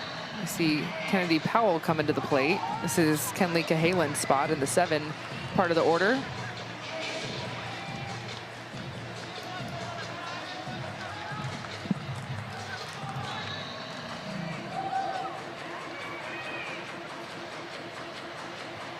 Cahalan was hit by a pitch and popped out. So Powell comes in. Pinch hitter yesterday got a bunt single. It's the DP in game 1, hitless in that one, and a chance to get more runs. As again with Chicago, the highest scoring team in the league, a 1-run lead is way too skinny. Yeah, it's not comfortable, especially when you have 2 runners on and less than 2 outs. It's go time for Portland. It's why you're seeing the move being made. You have to find some production from the bottom of the lineup here.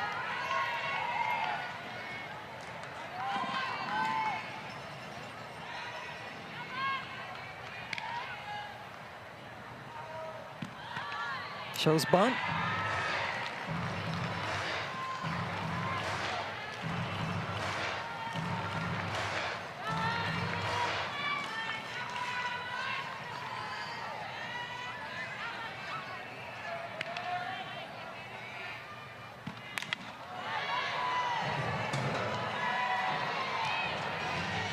See the frustration from Powell after that foul ball. Felt like she hit a pitch that maybe she thought was hittable. Just read that body language. Been there as a hitter. You're like, man, that was it. I missed it. See if I can get another one or be productive with 2 strikes.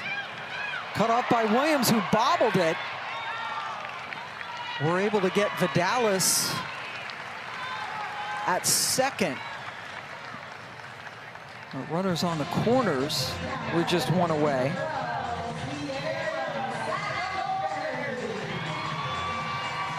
It's not what she wanted to do, but a productive bat from Kennedy Powell. Putting something on the ground, advancing your teammate over 60 feet, now at third base. And Sierra Sacco-Ferry, she had an RBI single in the second inning, and then she was a part of that double play where she hit a line drive to Ailana Agbayani, and Agbayani threw out Tori Vidalis at first base, but the ball was scorched, and that was off of Lexi Kilfoyle. So this is a hitter that is seeing Lexi maybe the best out of anyone in this Portland lineup. That's why they're talking about it in the circle. We remind you that the ESPYs are live on Wednesday at 8 Eastern time on ABC and ESPN, celebrating the biggest moments in sports. Don't miss it. You can catch it anytime on the ESPN app. Megan Grant nominated for an ESPY. Ooh. She had a pretty good senior year there at UCLA. She sure did. Home run here today.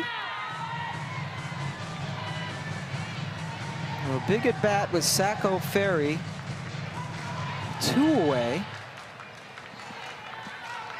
Chicago trying to keep it a 1-run game. Good job by Jacopo on a low pitch. Keep it in front of her. Yeah, if I'm Lexi, my ears are kind of perked up a little bit right now with Sierra in the box. I'm not pitching around her. I'm not going to intentionally walk her, but I'm going to be very careful with what I'm going with. Oh, another one in the dirt. Jacopo did not elect to throw down with Falvey over there at third. Well, now this might help my decision. First base open. You pitch around her a little bit. I'm still not saying I'm not going to intentionally walk, but I'm going to make her hit my pitch. There's a difference.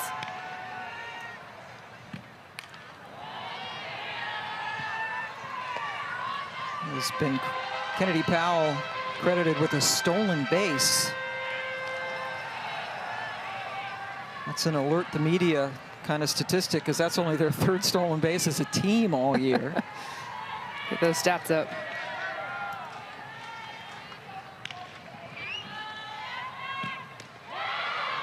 Got her to swing at a pitch out of the zone and gets out of it. Sacco-Ferry strike out.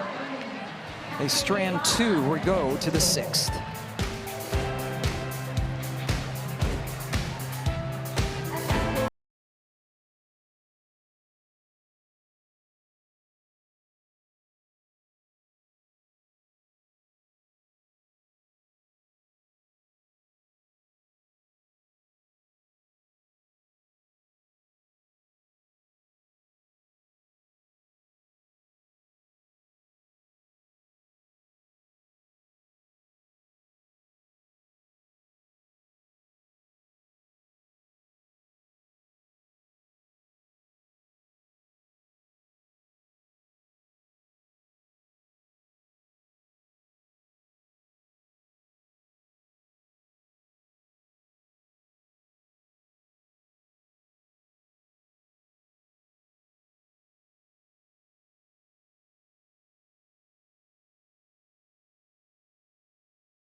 How about the day that Jocelyn Erickson is having a single in her first at-bat in the second inning? And then how about your first professional home run? It was a 2-run shot.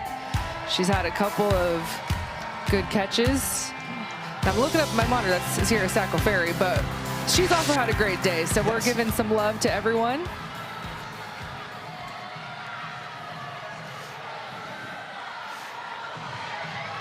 All leading to Jocelyn Erickson leading off. To our rookie. It's a couple of 12s, number 12s. There we go, we're making it work. Doing well. But still, these Portland fans trying to see their team get 1 win out of this 3-game series. Very crucial. They came in, both teams did, with the exact same record. Tied for second behind the Talons. Chicago has assured themselves of winning the season series between the two teams. That is a bunt attempt, ruled foul. Yeah, Davidson, she was all over it.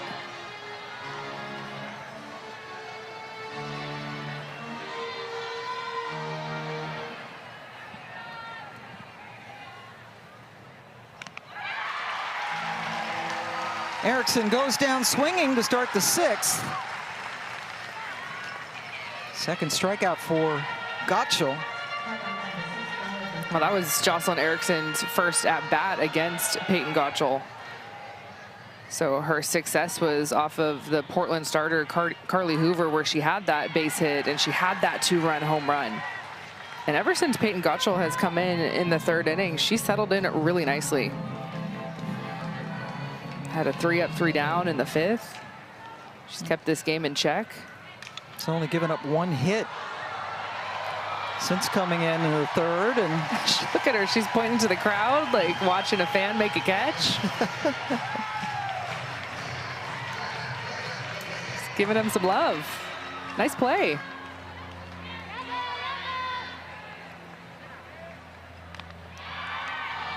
Bella Dayton was the first batter that Gottschall faced today, and she grounded out to 3rd.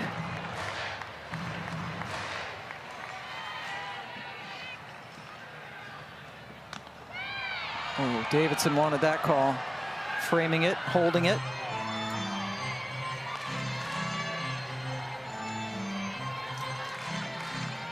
Just letting her know that it was a little bit out. Just quick communication.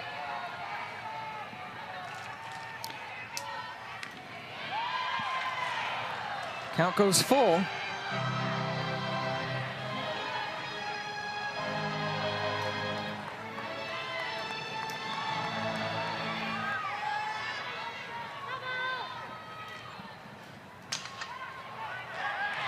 Sinicki makes it look easy, tossing out Dayton for the 2nd out.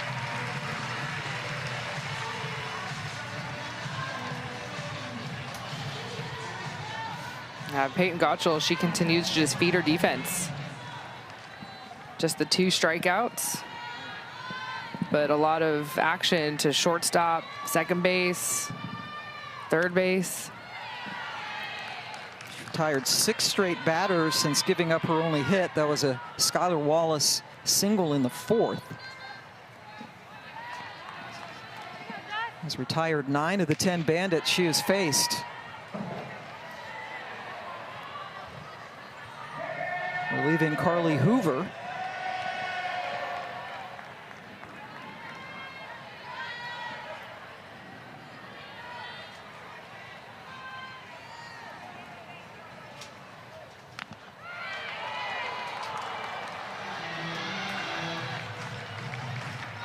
And Peyton Gottschall, she'll give you 2 different looks on the outside part of the plate. Sometimes it's a screwball that's cutting away from Jessica Clements. Sometimes it's a backdoor curve that's coming back in.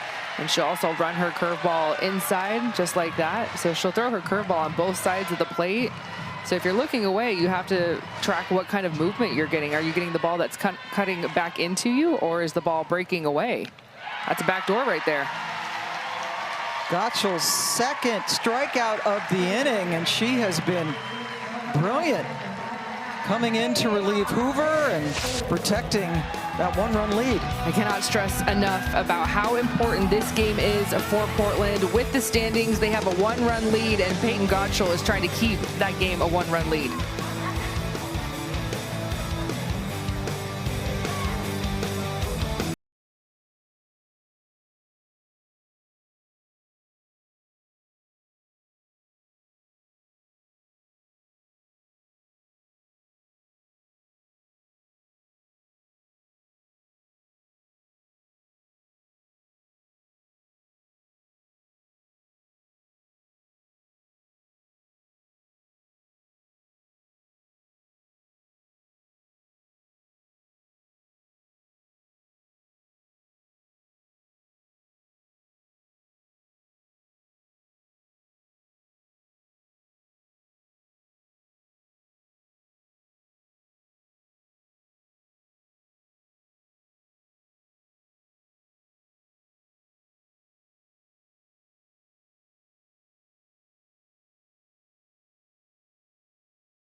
The AUSL is sponsored by LabCorp.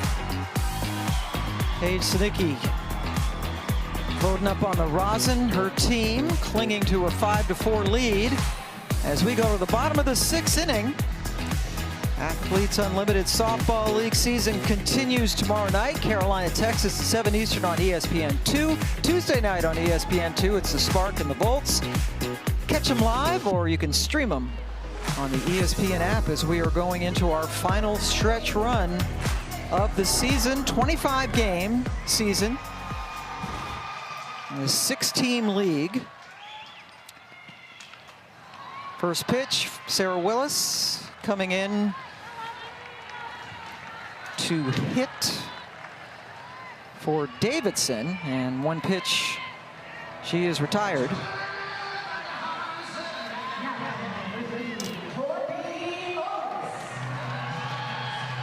And that rolls it over to the top of the order, and Corby Otis.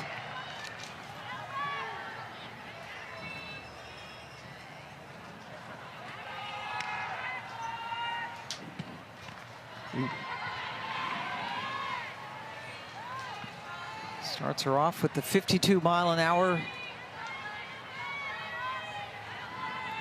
pitch.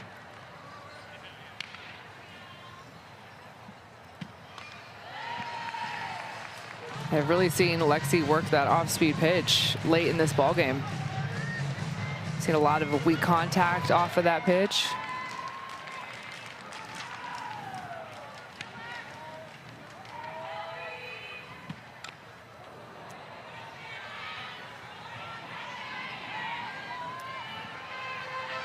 Hit the bat of Otis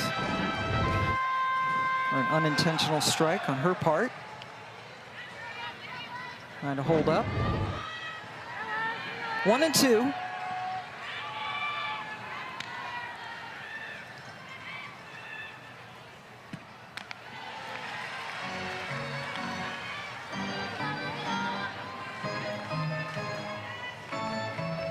This is Portland's 4th time through the lineup now, with Otis having her 4th at bat, being in that leadoff spot. Charged by Williams, who has a couple of throwing errors today, but that was right on the money. Paige Sinicki up for the 4th time.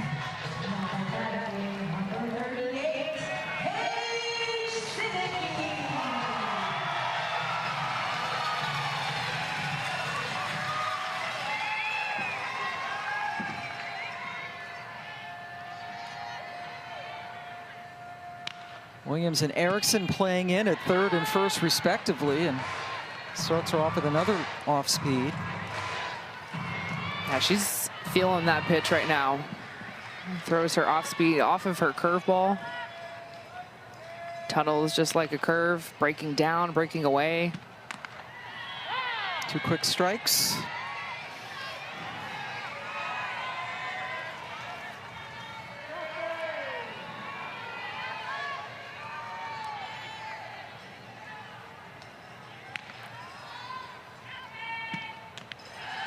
Looking ahead to the Chicago 7th, Agbayani batting 9th, followed by Wallace and Williams due up to try to at least tie this game. Well, that's as good a spot as you can ask for. Yeah.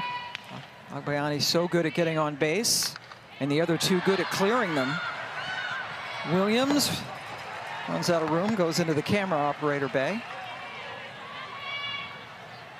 That's the top RBI producer, so if Chicago can get either Agbayani or Wallace on in front of her, who knows what can happen. Sammy has walked a couple of times and was robbed of a base hit, but always a threat. 1-2 now to Sinicki. Cut off by Williams, who got in front of Wallace, and they tap gloves. Here we go, Chicago down 1, trying to extend the game when we come back.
Last chance here for Chicago, down 1. And it's set up nicely with Agbayani, Wallace, and Williams, but they're facing Peyton Gottschall, who has been tremendous out of the pen. She has retired 10 of the 11 Bandits hitters she has faced. Best offense in the league here for Chicago, and Gottschall trying to nail it down. You can see conversations in the on-deck circle between Agbayani and Skylar Wallace.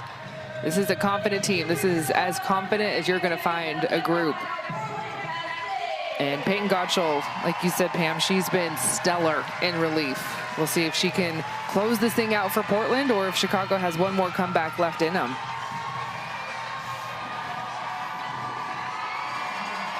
Agbayani coming in on an 8-game hit streak that is in jeopardy.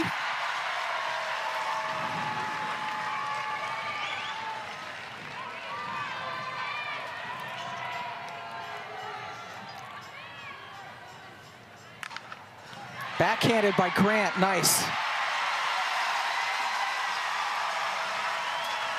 Well, the first out is always the most important one and the hardest one to get in the 7th inning. And anytime that Ailana Agbayani puts the ball in play, I feel the pressure up here. There's no room for error. That was a huge out. Now Skylar Wallace, who has the only hit against Gottschall today, in fact, the only Bandit to reach base against her. It was back in the 4th inning. Second time Skylar's faced her today. Sammy Williams on deck.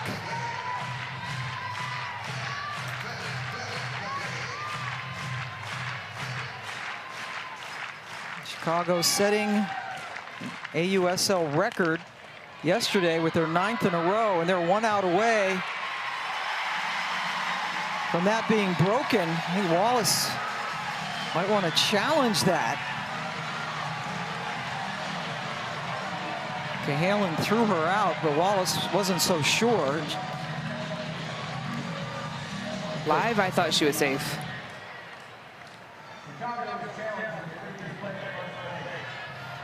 Field was out. This play's under review. Wallace has had a couple of close calls over there at first today. Oh, what a call this could be with Skylar Wallace either on first base or you have 2 outs. Ball in the mitt there. Where is her foot? In the mitt. Ooh. Oh man, Pam, is there enough to overturn? The call on the field stands. We have at first base. No. And another play there for Stewart over at first where she had to pick it up very low. So that's Chicago's 2nd and final challenge. So it's all up to Sammy Williams.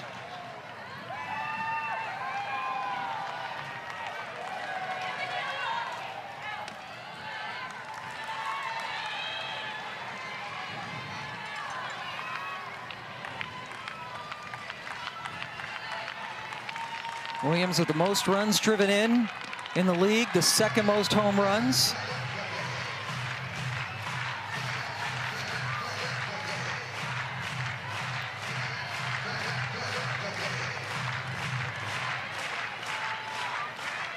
She's ahead of Gottschall 2-0.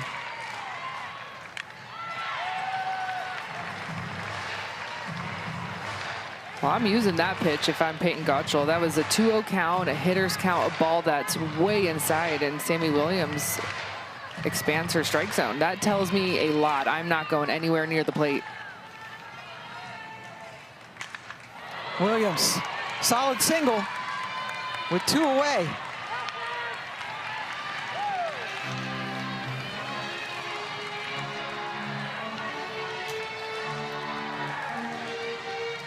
That sets up Mac Barbara, who has walked a couple of times and fouled out.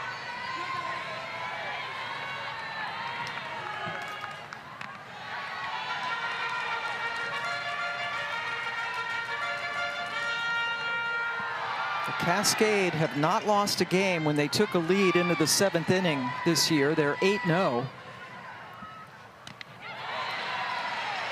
The appeal down, and that was a swing. Don Brown over at first base. And Shonda Stanton is hot. Well, she has a good reason to be upset. This is not a swing. And she's been tossed.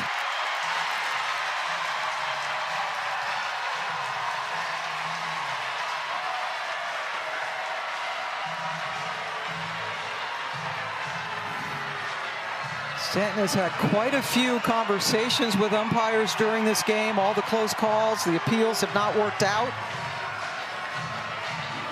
And she had had enough.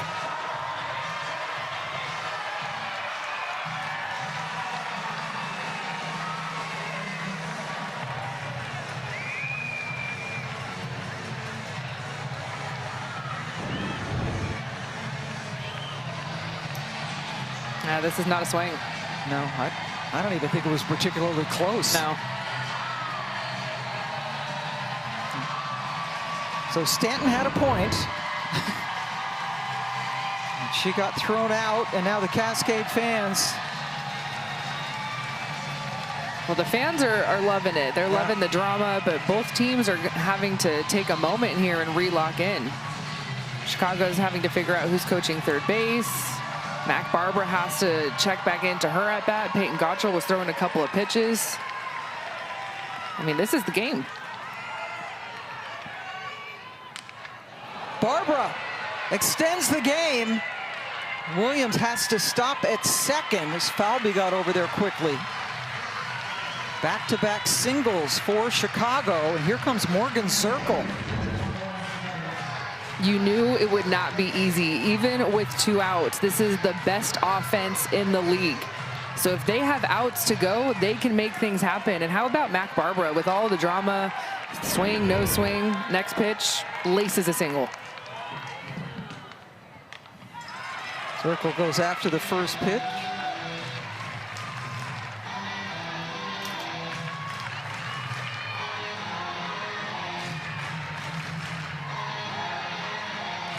Morgan with 4 hits on the weekend.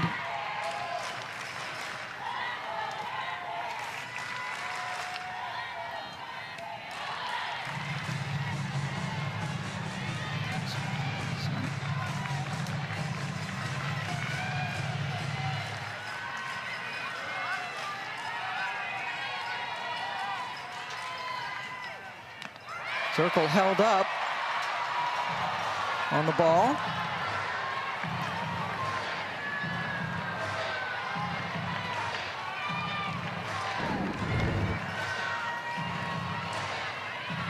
Cascade was thinking this is a strike. I think they were wanting it on the call, not on the swing. And another miss for Gottschall, so a 3-1 count for Zirkle. Jacopo on deck.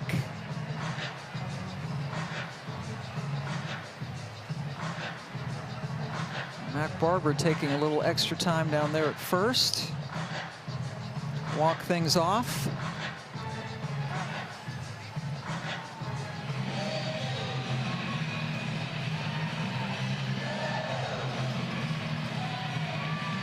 Big pitch, hitter's count for Zirkle. Took it, bases are loaded. All this coming with 2 outs. Single, single, walk.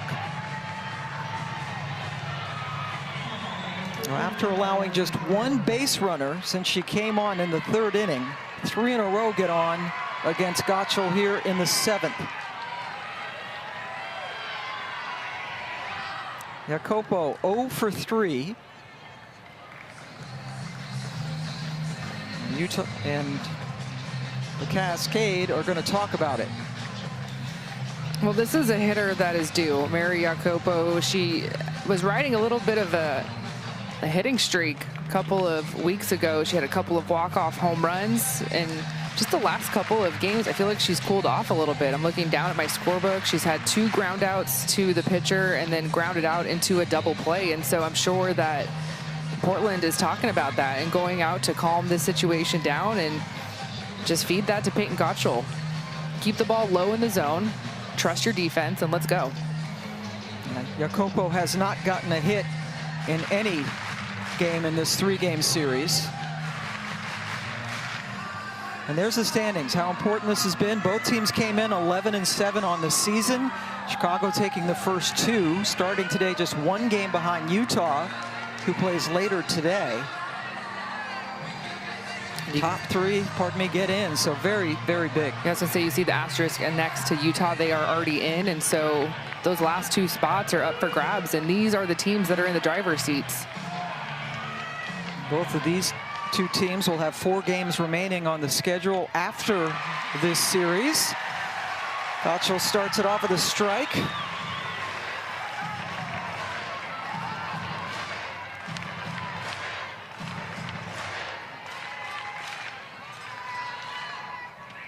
Two strikes.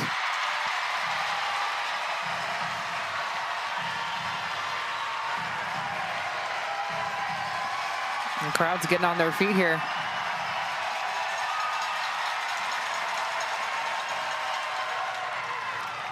Fielded by Stewart. The game is over. Chicago's 9-game winning streak is over. And Peyton Gottschall hangs on for the 5-4 win.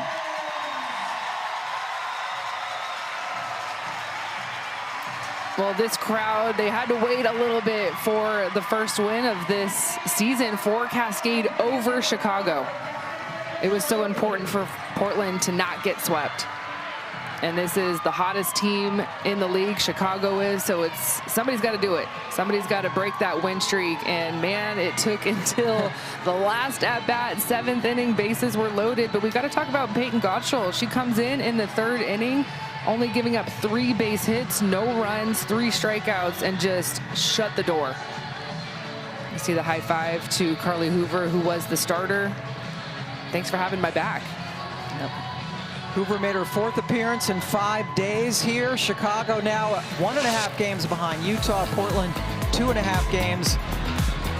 And you're going to see Utah tonight in Oklahoma City at 8 Eastern time. What a series it was. Chicago takes 2 out of 3 for Kenzie Fowler. It's Savannah Collins, our entire crew. I'm Pam Ward saying so long from Portland.